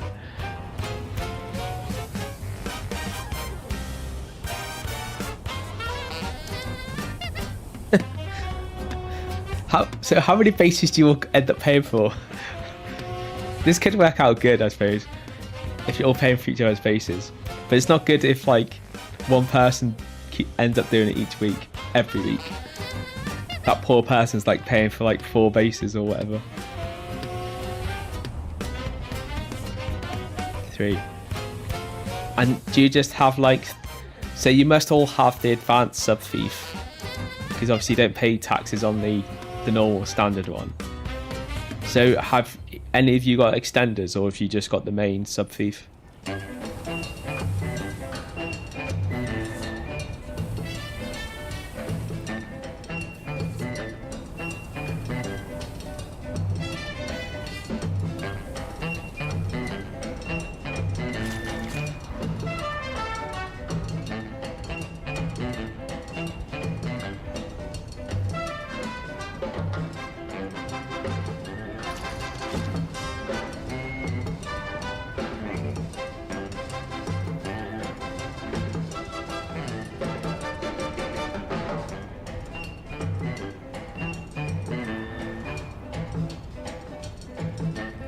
So I'm guessing that you've only just put them on, that you haven't built in them then yet. Have you just like extended your land but not done anything to actually build on it?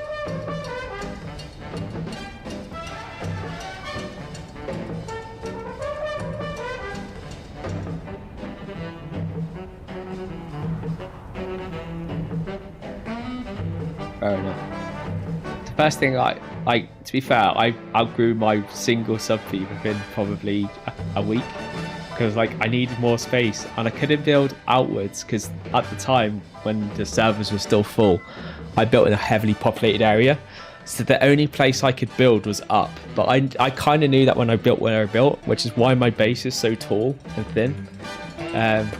It's because I built it within the only space that was available at the time. But my neighbour next to me is about to move out, and that will then completely open up what I'll be able to, how big I can make my base. So I'm going to extend it right across where his base was, and then I'm going to build it out as well, and I'm going to see if I can actually make a massive square one. My base is going to be mental when I get around to doing it. It's my next project to do after doing the current project, which is Project Rebuild after Cronus wipe.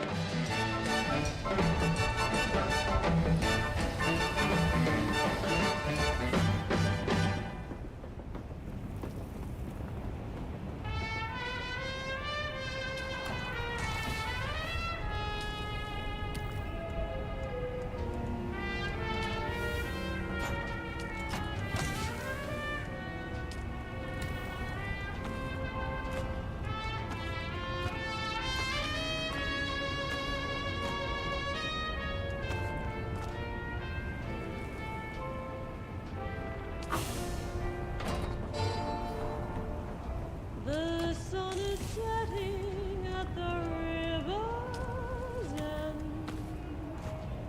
This Probably is do the with building place another where box. you can find me when Another one. I I don't have enough need resources. a solitary moment. They tried building a wall. Actually, I've got enough to build a big one. Since when were the what I call the big containers called medium storage? Have they changed the name? I could build this. If I build it though, it's going to take up space my large, and I haven't accounted for that, so I'm not going to build it. Even though it only uses up 3.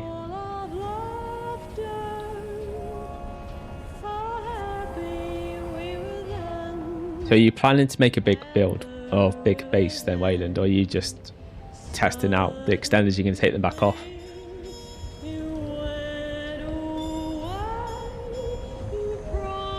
Because you can get rid of the extenders if you don't want them anymore. Do you know how to do that?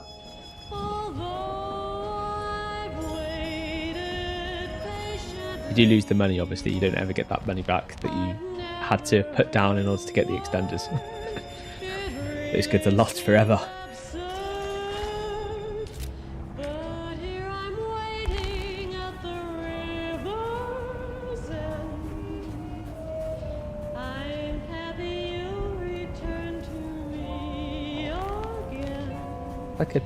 That's so annoying.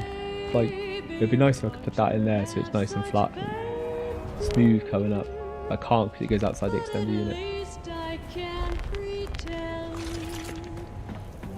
How much room's outside? I could try and move it over slightly, but the problem is if I move it wrong, incorrectly, it can be really tricky trying to get the base covered again within it.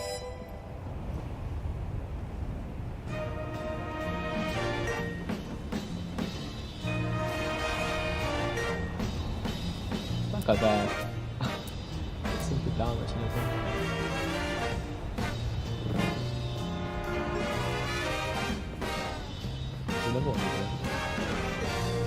This is why I always use a sub thief to normally build, because I end up putting blocks down where I don't mean to.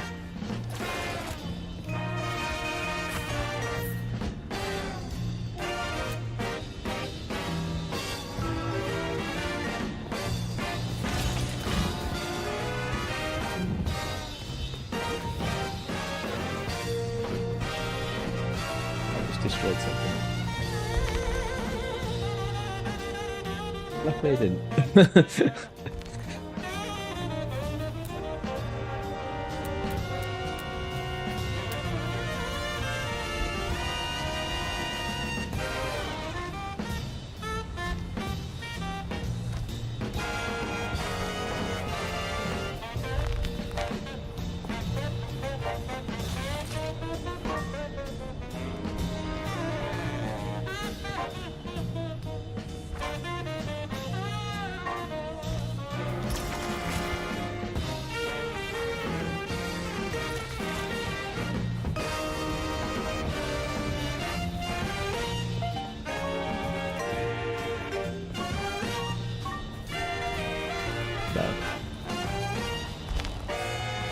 I hate seeing gaps under buildings like that.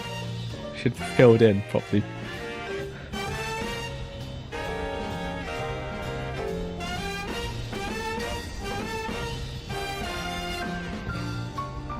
So where's your base at the moment then, Wayland?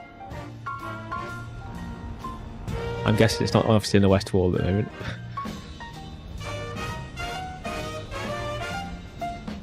A lot of people put their base in the west wall because it's, well, the highest tier stuff that's in Haga Basin is that end.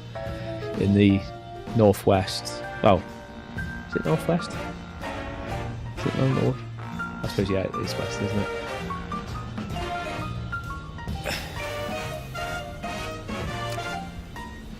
I just like where I am, and yesterday sums up the reason why I like where I am, because I've got access to a quick taxi service, and should the worst happen, it allows you to fall back on it and get back to your base in order to be able to make your next move, whatever. And my plan worked to a T, just how I always envisioned it to work as a fallback plan, and yeah, justifies as to why I'm where I am, even though I'm not next to all that high tier stuff. It gives me a better fallback plan.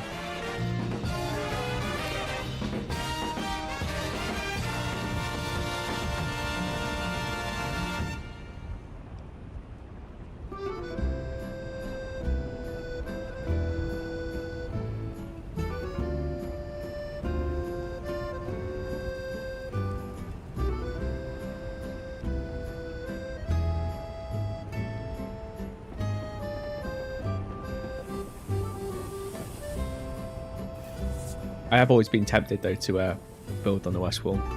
I just can't be bothered to rebuild my base, if I'm honest.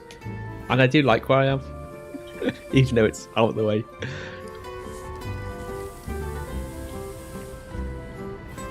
When you say the cave system, do you mean like the rift, where the big kind of like Yeah. Where the big like gap is in, and it goes really far down. You mean down there?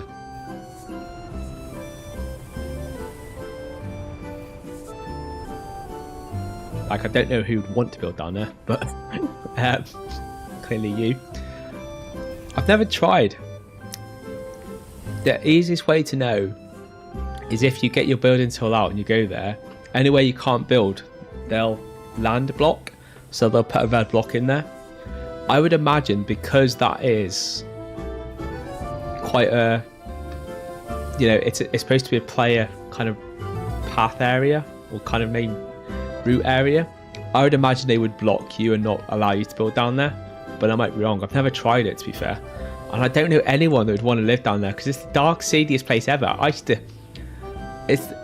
Even now, it still makes me feel a bit uncomfortable when I go down there. Like, I've got more used to it now because I've got an ornithopter and stuff, so I don't feel trapped. But before I had an ornithopter and I used to go down there on my bike, I used to feel trapped when I used to go down there. I'm not lost. It's like, it's the darkest, seediest, horrible place to be, and there's nothing nice down there. It never gets light. It's always dark, always misty. It's like, why would you ever build a base down there?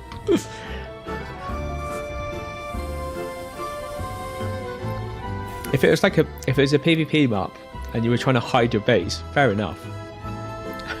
But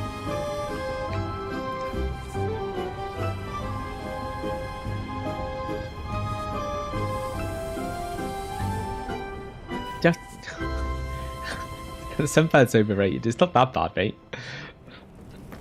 It's worse out in the deep. It's like the deep desert's worse, but then at night you're alright. The sandworm can't get anywhere but the sand. There's loads of places you can build. The best places I think you can build, sometimes you know those big columns, they can be, some of them are hollow at the top. You can make some really cool base designs that incorporate that hollowness and allow you to build into the rocks and stuff like that and have a big base on the top. That does come with disadvantage, obviously, because you can't get a buggy into them, but unless you're a buggy person and massively into buggies, you could always make like a garage at the very bottom of it just for your buggy, and then make some stairs all the way up to your base. But yeah, like, I really wouldn't understand why you'd want to build down there, because the whole of Haga Basin pretty much is a PvE zone, so it's not as if you're having to worry about people finding your base to destroy it. They can't touch your base anyway. So like, there's no reason to hide it down some horrid, seedy gap place that most people would pay their top dollar to avoid going down if they could.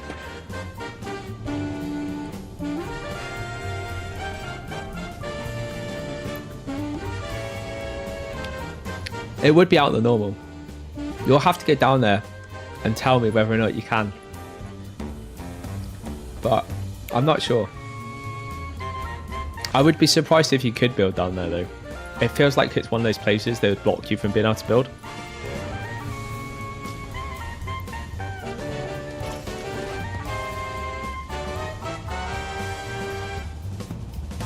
That water must be close to finishing.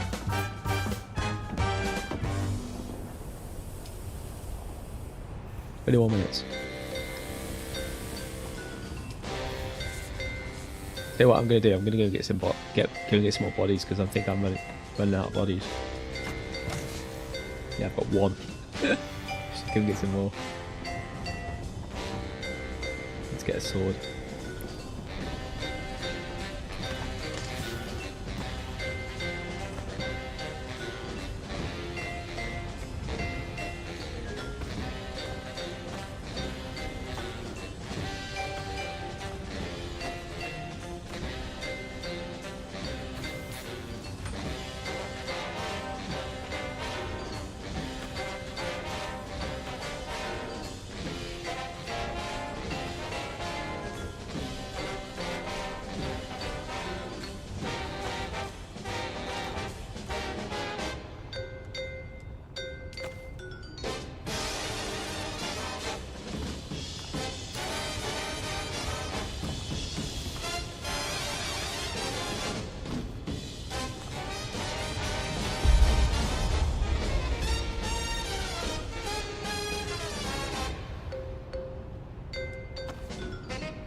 You have Pikachu with a sandworm.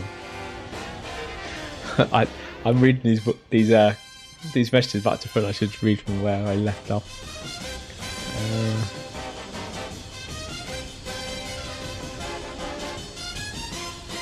I have seen where they've done the Pokemon in Sanding, where they make a mural on the big side of the wall, and they've made a Pikachu out of like loads of different like building elements.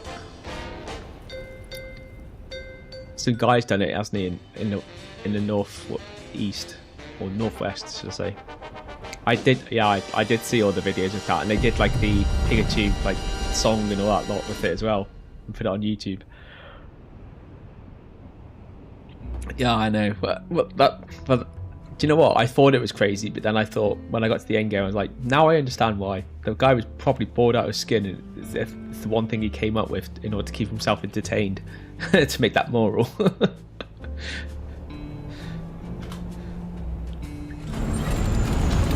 it was pretty cool, to be fair. He must have spent ages doing it. Working out what elements give him the colours when you stand far enough away. I thought it was pretty cool when you went close to it as well, because you could actually see it. Because at first it's like, how the hell did they make that? And then he goes really close to show you how he's made it, and the fact that it's actually just made out of different like normal components that you'd build with. Just that when you stand back, it obviously makes the picture. And I was like, that is cool. Clearly an artist or a person is just overboard.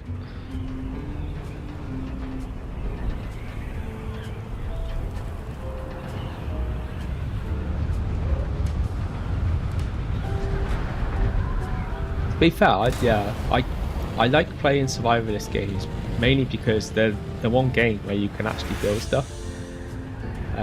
There isn't that many games where you can obviously first person shooter of other games, like they have certain elements of building but not in the same way. Where games like this, it allows someone who's creative to come up with their own kind of things as well as like doing all the other stuff.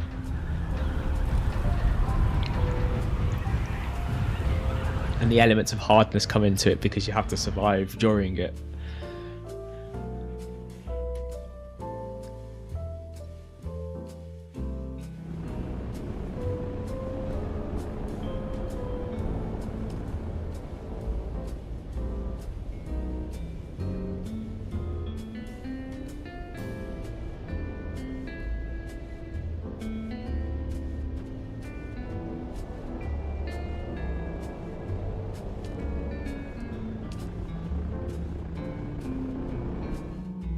This type of game also suits a player, a person who, like yourself, wants to take their time. Because like a lot of online games continue to tick and play without you, where this is like one of those games that doesn't really, not in the same way. Like there's not much passiveness to it. Because of that, it doesn't have, like obviously you can put something in to build, come off and come back, and it'll be, you know, it'll still continue to make stuff, but generally speaking, most of it requires you to be in the game to get stuff out of the game, other than stuff that you obviously put in and then you have to wait for it to be built.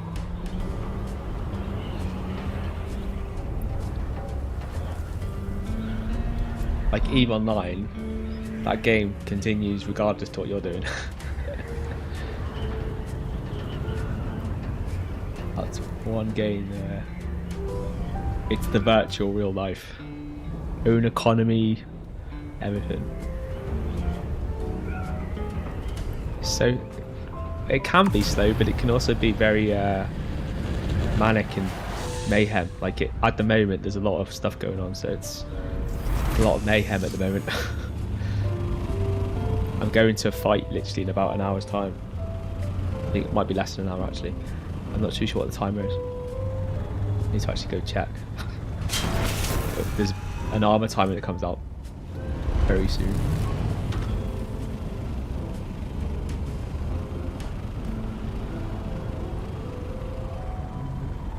Where should I park this? I better put it just there.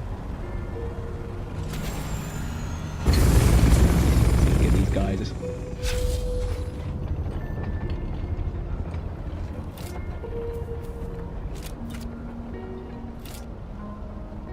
3. Be a little bit careful. I haven't got any meds. Shield on! Found them! Help! Help!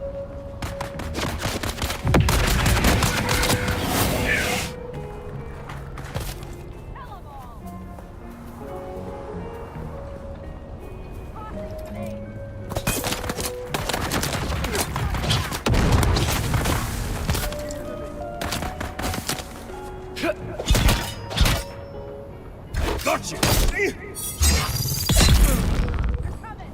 Fuck. Egg.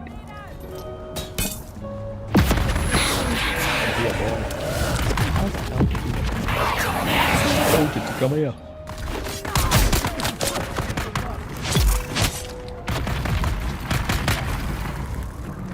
Back you. Back you. Attack the enemy! Back you. Who's that? Me. Get back! Thank you.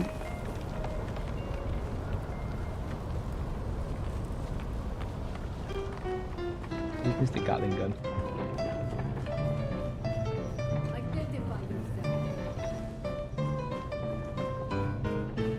We've got incoming. Dead. Out. Everyone?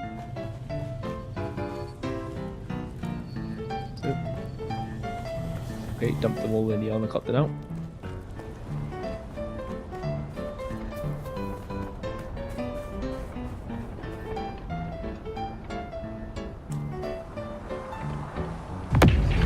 You probably, like, the one thing I would say of EVE Online, it's not a soloist game.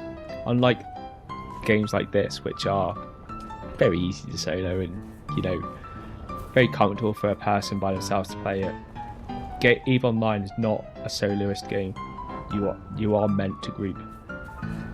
So if you've gone into it and not being able to, you know, group with other people, like I'm part of one of the largest coalitions in the game and the most powerful. And yeah, it's a completely different experience when you're part of that, because you get to be involved in big epic battles and things like that with thousands of players in the system, and it really is great fun. There's fleet commanders and stuff like that, and then you, like, depending on your skill level and stuff like that, you can learn off other experienced players. Like, I'm a veteran. I've played the EVE Online for over a decade. I've played since 2009, so I haven't played from the very, very beginning, but I've played from near the start, and like, there isn't much that I don't know, but there is still obviously a lot of elements that I don't fully know properly. Like, I'm a jack of all trades in EVE Online and a master of none, where there are plenty of people who are masters of their particular thing in EVE, and those people will know tons more than what I know, but I know like a lot of the basics about most things, not completely everything, but most things. But then, because I'm not a master of everything or anything, it only takes one of those people who are a master of whatever they do, and they'll know more than what I do. But then I'll know the basics of what they do. I just won't know the depths or like the little tricks that what they do better.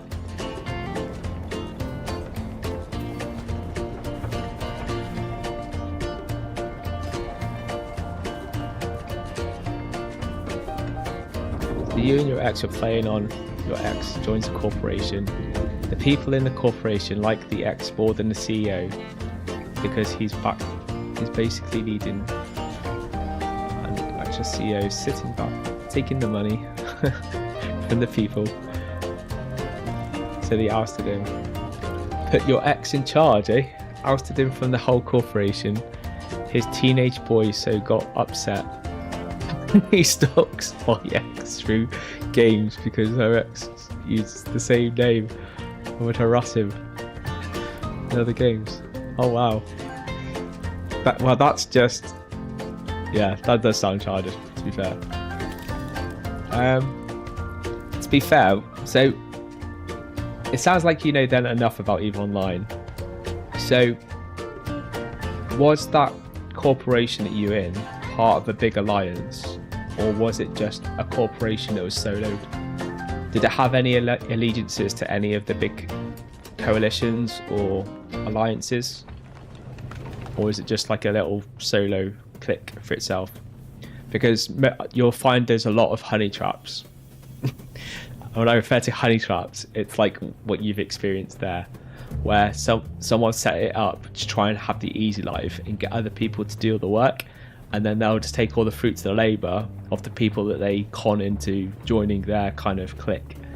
However, what I can say is you've had a bad experience of something that does happen in EVE Online.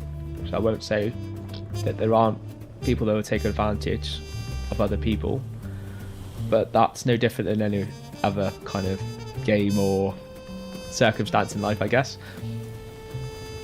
You probably were unlucky and didn't quite get in the right place in EVE, but there are plenty of like groups within EVE where there are proper true communities and people don't take advantage, and everyone works as a collective in order to, you know, have and, you know, build an empire and look after and have wars with their empire and stuff like that. It's like, it can be a lot of really good fun with people that are like, I've got a lot of genuine mates that, from all over the world, but a lot in America, all through EVE Online and through other games as well. But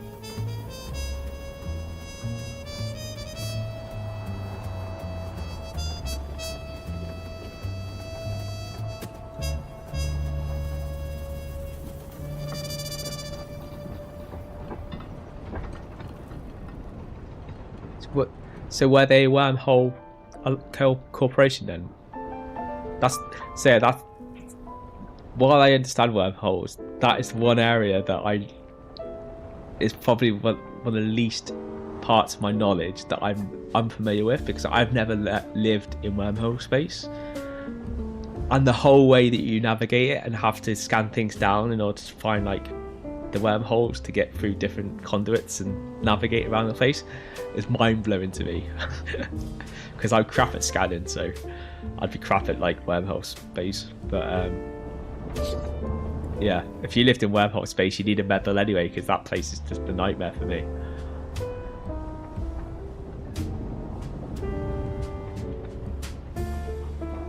Oh, okay, so wormhole space, yeah.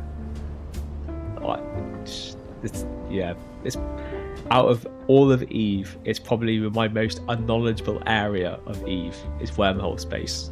I know the basics of it and stuff like that, but it's one of those areas that's, you're either wormholer or you're not.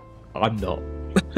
I prefer my easy navigation and travel over having to scan things down in order to get from A to B.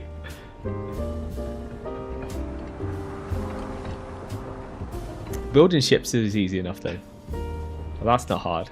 Get a bit of ore from a rock that you've shot at. Maybe a blueprint if you need a blueprint, if you're building something specialist, but blueprints usually aren't that hard to get a hold of. Unless you want to do like if you want to go into manufacturing and making money off it, then that gets complicated, because then you need a blueprint original so that you can then start cloning and making your own blueprints so that you can make the ships more efficiently. Because if you're using someone else's blueprint, you're paying each time for that blueprint, so you may as well buy your own blueprint, so you then you take an upfront cost, but at the cost in the long run that you'll make more money back off not having to use someone else's blueprints.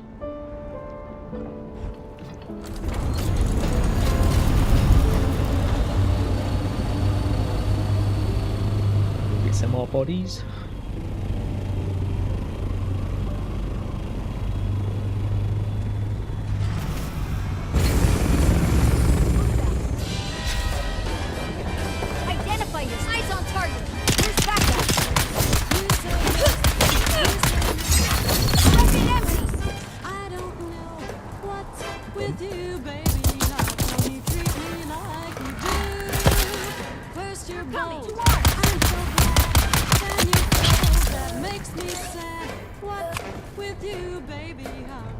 treat me like you do. You say maybe, I think maybe, everything could be as it should be. I would gladly love you madly. Would it really make you happy? They're all Spanish. Well, all I would say is it's no different than Doom. The big difference between EVE Online and most other games is it's just extremely complex, because there's just so much, because that is a true sandbox game, but there's just so much complexity to it, and because there's so much complexity to it, that scares a lot of people off. But it's no different than Doom really, other than the fact that it has tons of complexity to it, but that complexity allows you to do a lot more, and that's kind of like, there's always a good and a bad to everything.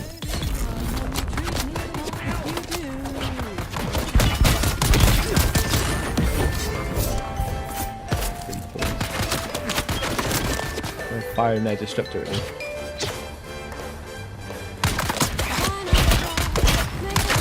Eyes on target.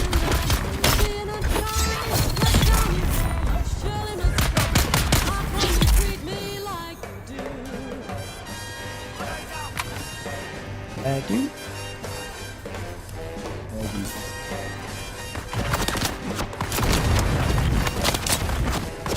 How come you treat me like you?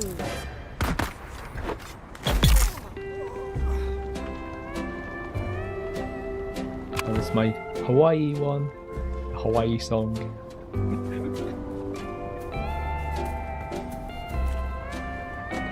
Like, get your cocktails out.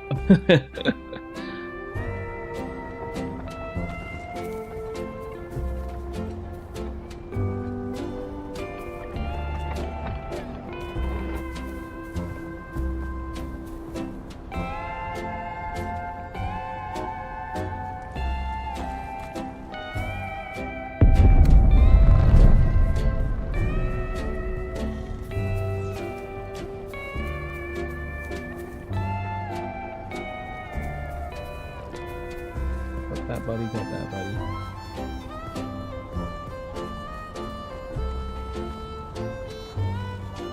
Anyone else around here?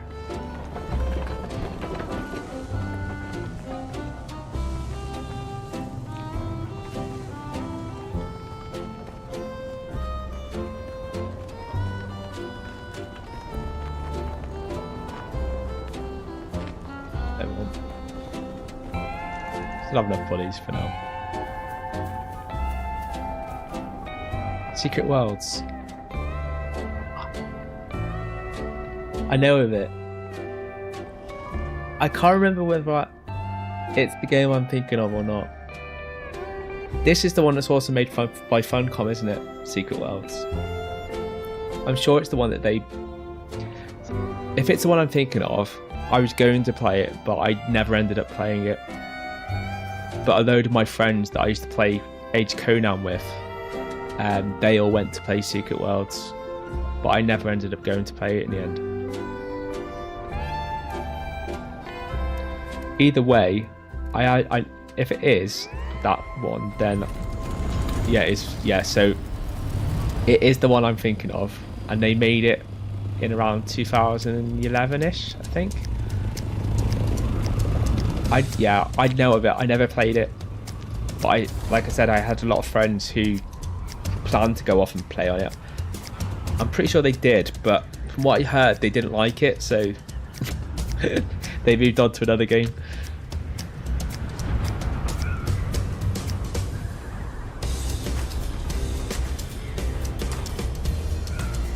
It's the hardest MMO. Ooh, that's a big statement, mate. The hardest.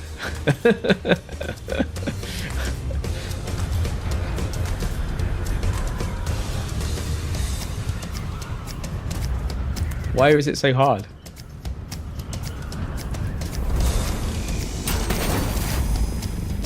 I did like the idea of like how they had a look, because they were trying to change the way the mechanics worked, in a sense, because before that it was literally just grind up to level 80 and you didn't have very dynamic roles, but they wanted to make the roles a bit more dynamic. and that was their first roll of the dice at trying to make more dynamic rolls. So that, because in Age of Conan, the original Age of Conan, if you chose a class, then that character could only ever do that class, and you couldn't untrain your character to do any other class but that class. Where, if I remember rightly, that game was the first game where you weren't tied to a class. You could reskill back into a different class without having to create another character that did that other class.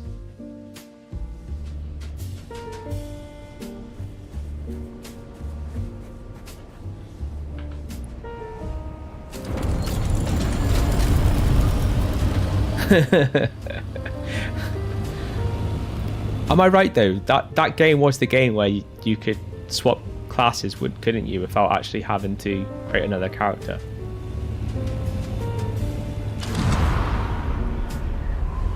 Even though I didn't play it, I recall some of the mechanics that they said they were going to bring into that game. It did sound really interesting. I think the reason why I didn't end up doing that, or didn't end up playing the game, was because at that point I kind of got a bit bored of Age of Conan, and even though that they changed the way the classes worked, it just felt a bit too samey under a different kind of theme. So at that point I was like, I just started getting into Eve and diving into the old Eve thing, and Eve, as you know, it's super complex, so it kind of took up all my time, and I didn't have the time to really play and learn Eve and play another game like that.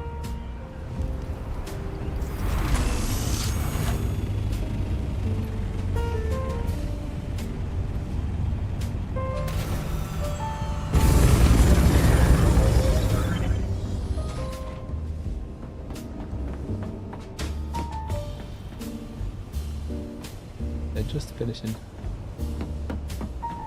Just in time.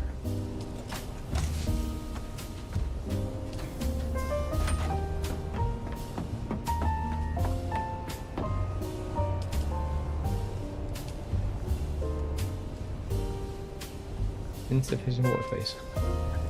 Oh, full already. Just go empty the system then. Build that metal.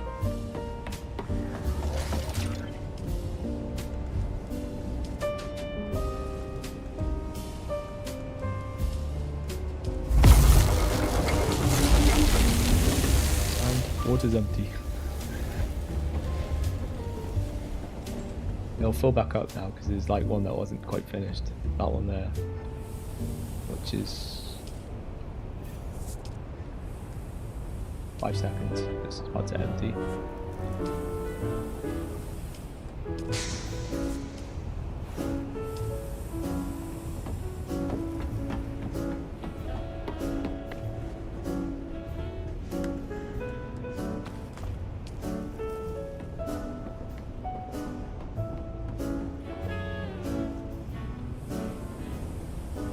There is a theme with this, isn't there, with Funcom? That Funcom are great on the story, the narration side of things. Like, I've noticed, it's something I noticed in Eve, like, not Eve, should I say Dune. And it is the fact that all the way until you get to the end game, the backstories, the depths of the storyline is really, really, really good. But as soon as you come away from the storyline, the game falls apart. It's funny that like the Secret World is like that as well.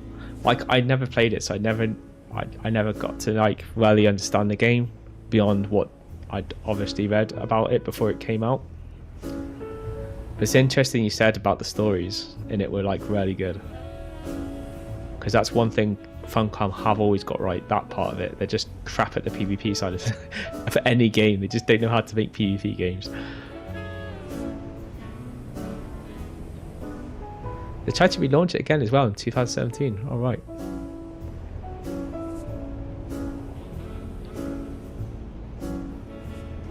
It's insane. So, was it insane in the sense that they made it even more complex with like more in-depth kind of like knowledge that you have to kind of learn? I'm guessing it died because I never even heard of it. Like, I know obviously they had the original Secret World, but I've never heard of Secret World Legends. To be fair, I didn't realise they made so many Age of Conans. Like, I'd heard obviously that my original Age of Conan disappeared, which I'm not surprised because it reached its end of life really. But then I thought then after there was just like one, but I've actually looked and there's like, I think there's like two extra ones past that. There was the Unchained, and then there's there's some other one as well, and then there's mine's the original, and then there's like 2 other ones after it.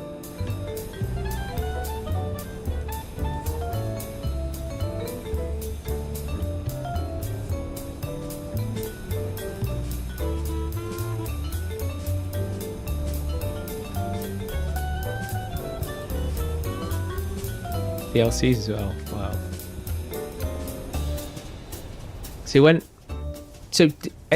Was Secret World a subscription service? Because I remember when I used to play Age of Conan, you had to have a subscription, and this is back in the day. Like every online game you had to have a subscription in order to play it.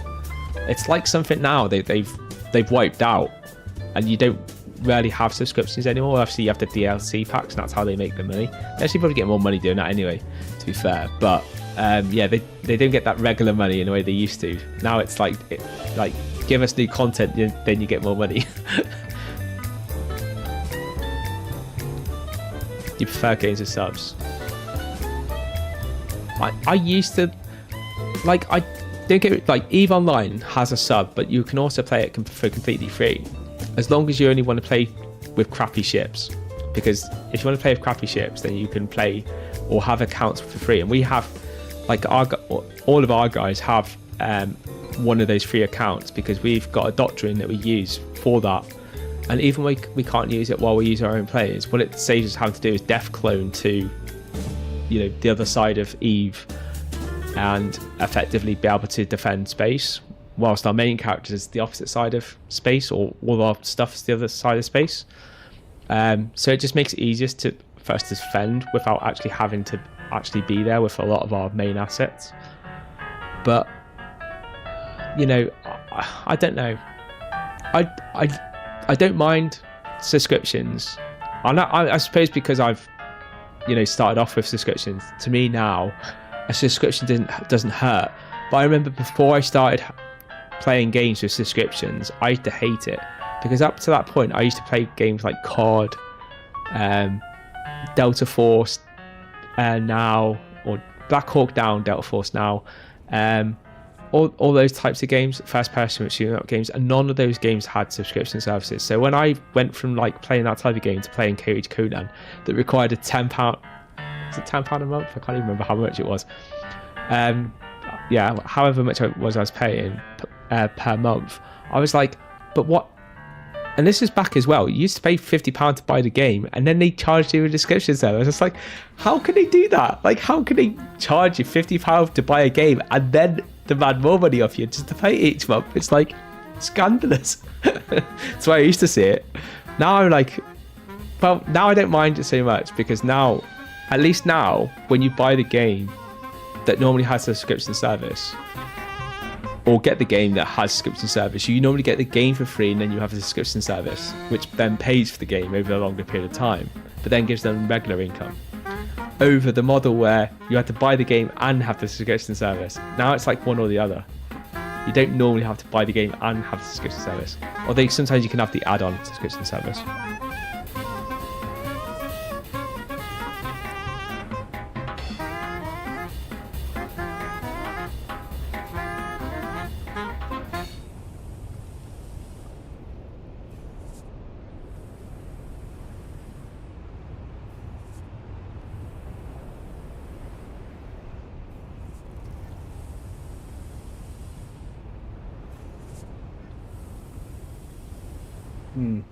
Bots. What games do you play with bots in? Like, I've never seen games that play with bots. Like, there isn't that many games that even AI is getting intelligent, but it's not yet at a stage where it can play a game properly. If you teach it how to play basic games, it can do basic games, but it can't play like a Dune, because Dune requires you to think like a human and be creative and loads of other things and know how to survive. AI is just not that intelligent yet. Although, don't get me wrong, actually, AI is a lot more intelligent than some people think it is, but it's still not on the stage where it can self-think to the stage where it could mimic what it would need to do to survive in the game. Like, if you taught it how to do every single little element, it could potentially start to do things, but it would also do things really weird because AI always has some thing that just doesn't quite work in it. But bots playing games, no. Like, bots don't destroy anything. I know people used to use bots for things like mining. You used to be able to use a script, and the way that worked was you would record all your mouse and keyboard movements of a mining run, and then once you've recorded it, as long as you placed yourself exactly where you started with that script, you'd be able to press play, and it would then play back the macro. But that's still, even though people used to call that botting, it's not really botting. All it is a pre-recorded script that's basically that you've recorded all your inputs, and it replays those inputs. So they have like big flaws in the sense, like, you only have to interrupt the script and it all falls apart instantly.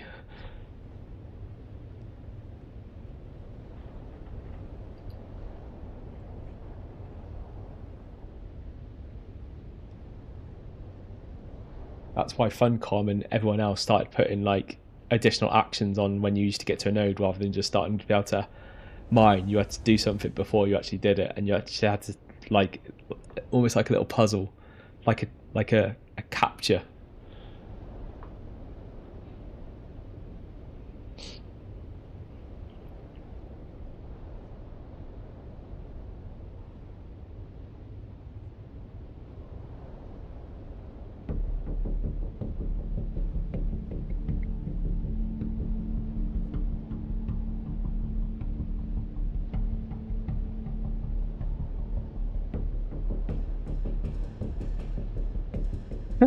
What?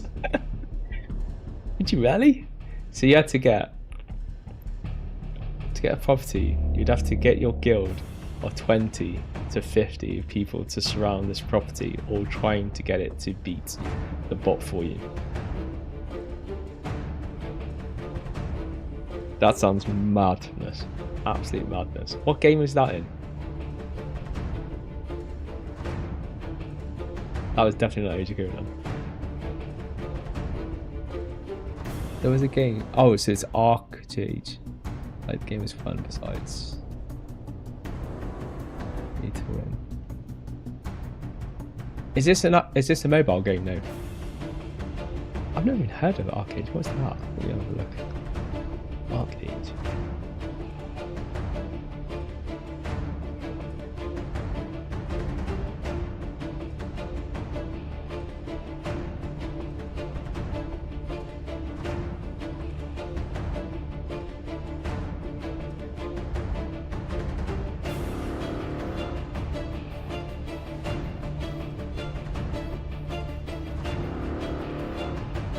Graphics aren't very good.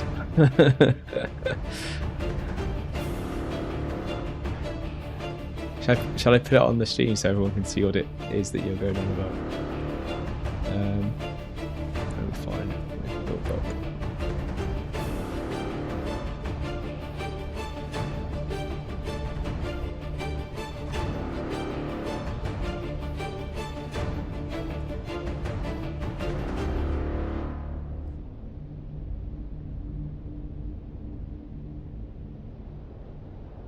this is Wayland's his game. Oh, that's stupid. Let's turn interaction off.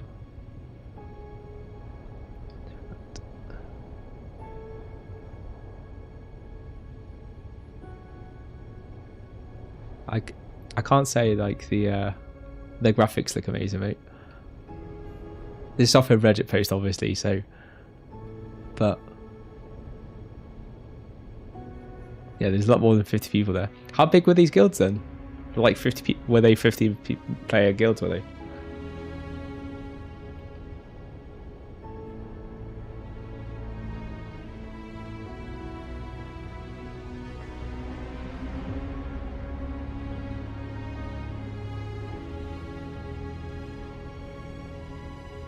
anyone interested in playing Outer Ridge, it recently started and it's been wild. This is 3 months ago. Is this quite a new game that you're on about? This post that's on Reddit goes on about the very start of it says, for anyone interested in playing, try out reaching out to Arcade. I recently started playing it. Alright, oh, you only recently started playing it.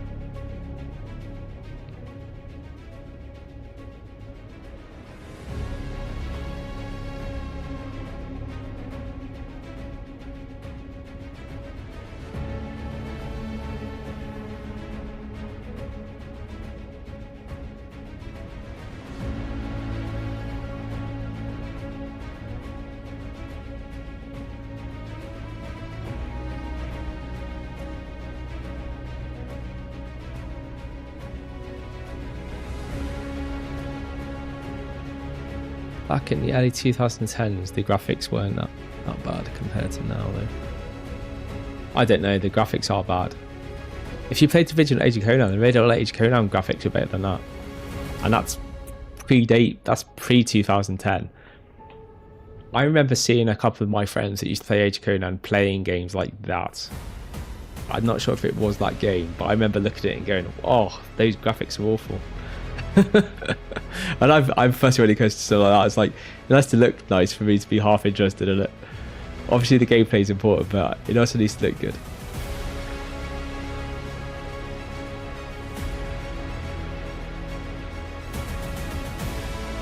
There's lots of PvP though. Who's the publisher for that? It can't be Age of Conan if it's any good at PvP.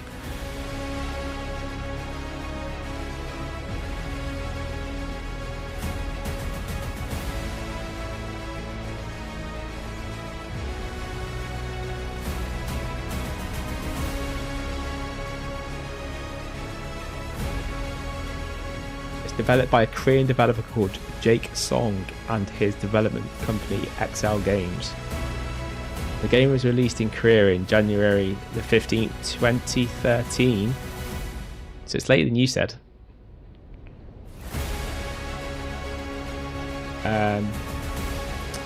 In Europe and North Korea in America, it was released on September the 16th, 2014. Wait, it's younger than you think it is. Your memory's escaping you, Wayland. Don't worry, I do that all the time. I thought Age of Conan was way older than it is. It turns out that I thought it was 2000. Well, to me, it feels like it was like 2003, 2004. It came out. I found out the other day it was like 2000. It was 2007. It came out. I was like, oh well, I was a little bit off. Chronicles. Oh god. Hope the graphics are better. Actually, I've just seen it. I've just seen a thing on Steam for that actually. The Chronicles one. It says the release date to be announced soon. Explore the Aurora vast, vibrant world, brimming with rich lore and thrilling action. Arcade Chronicles delivers the immense experience that will capture players' hearts, whether they're newcomers to the new setting or seasoned adventurer. Sounds interesting. But if it's anything like the other game, I don't think I'd play it. There is actually a video. Oh, should I? I could put the video up.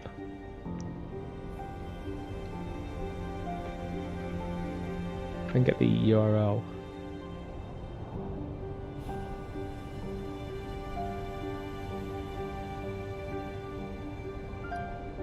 Source. Okay, maybe not that one.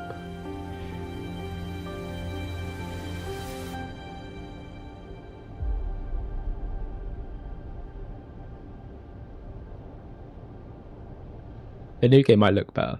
The video looks... I'll just see if I can get the video on the stream.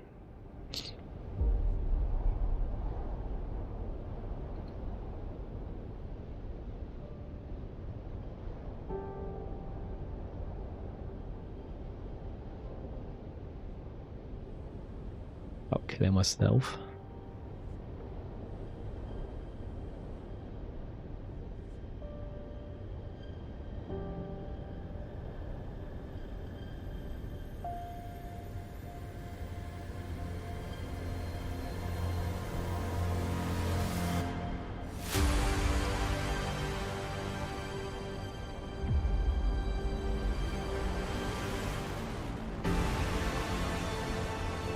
I won't scroll down.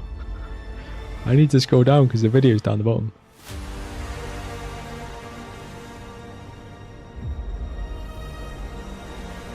The video's like literally there.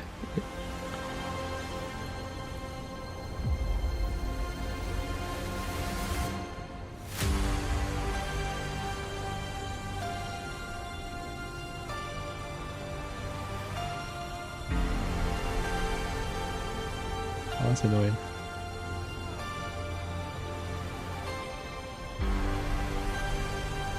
Maybe if I make it taller, it might. I don't know.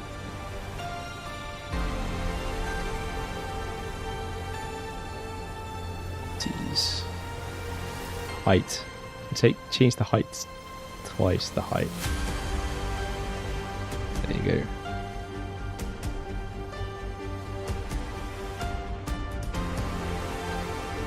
That's the new game.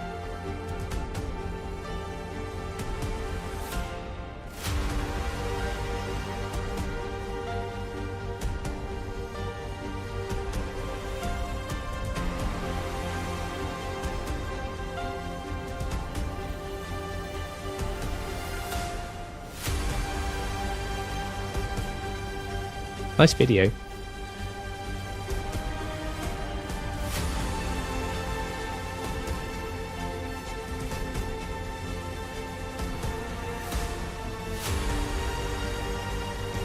Do they show any gameplay though?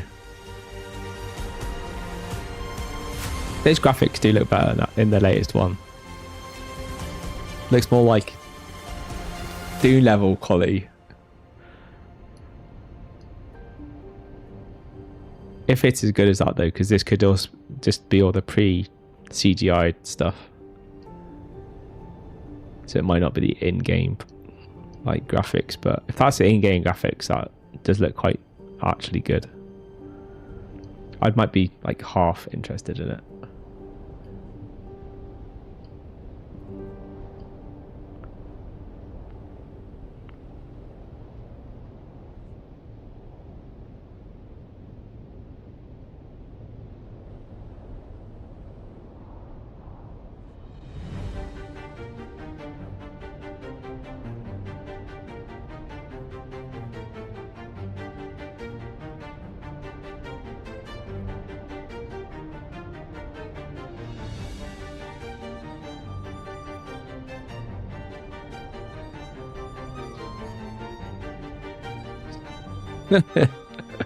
There's always a but, isn't there?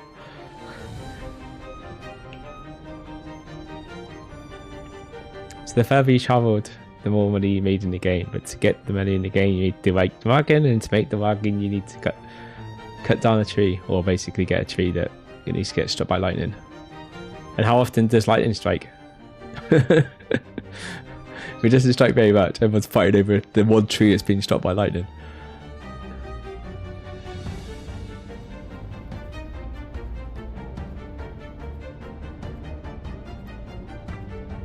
Right. So there's one tree that might get struck by lightning more often than any other tree. I suppose they didn't have any kind of duplication bugs in that game.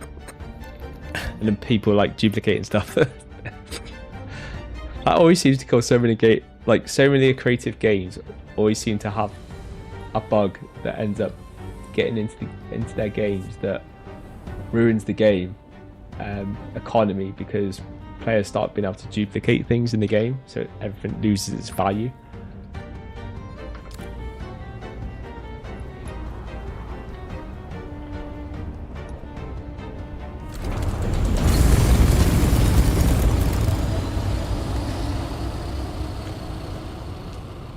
Oh, it's actually had a body on me.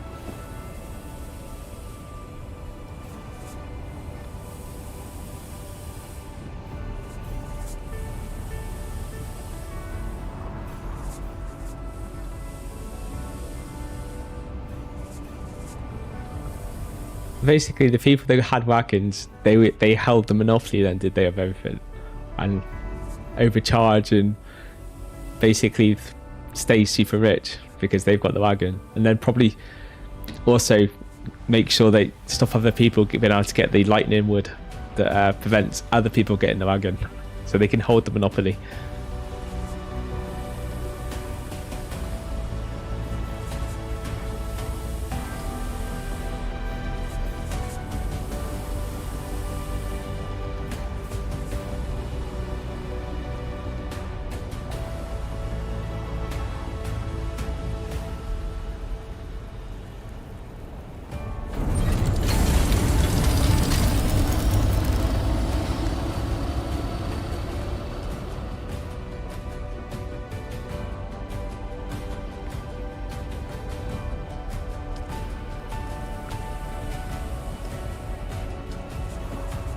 What time are we? Oh, we are 11:30. I think we are close to Eve time.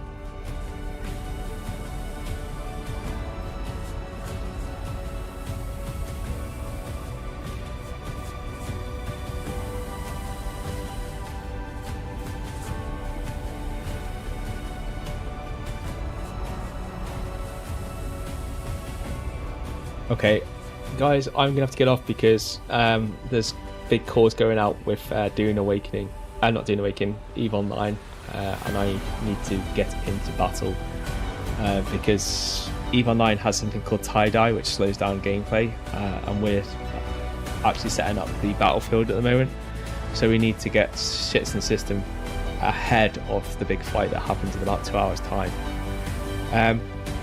I'm probably not going to stream any of this because it's on many of the streams on Twitch, but so just look out for other streams if you do want to check out what's going on in EVE. The one I'd recommend to watch, if you're going to watch it, is to watch the Imperium News channel, which is on Twitch. That channel will essentially have a lot of our commentators and our other streamers, and they'll be streaming it with probably maybe even the leader of our coalition on it as well. So you'll probably hear from Asher Elias, who is the coalition leader, and yeah, it should be a good fun. You'll see the biggest structure in EVE being blown up tonight, at least biggest player built structure.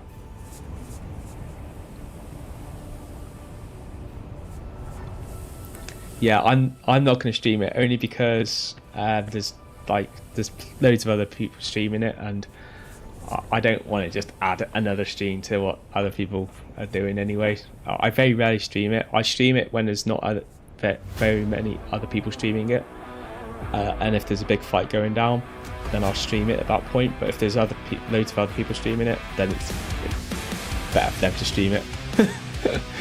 Because you have to have all your graphics and everything turned right on and stuff like that. My computer can handle it, but sometimes it's easier just to let other people go through the pain rather than me having to get it all working and not struggle trying to also play the game at the same time, because yeah, the computer gets overloaded with all the stuff that's going on.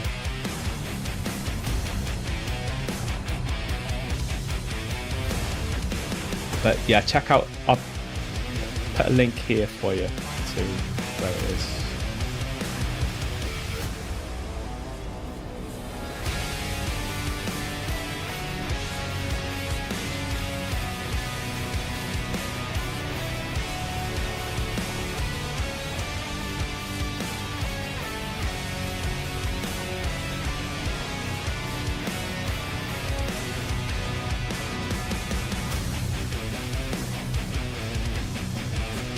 If you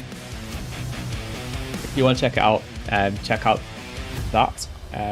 They'll be broadcasting the whole thing that goes on, and yeah, it'll all properly kick off in about 2 hours time properly, where the battle will really happen. But a lot of the strategic stuff will be going down now, and the system will start filling, and tie-dye and everything else will be kicking in. So if you want to watch the fight, then check out the channel I've linked in there, which is a Twitch channel.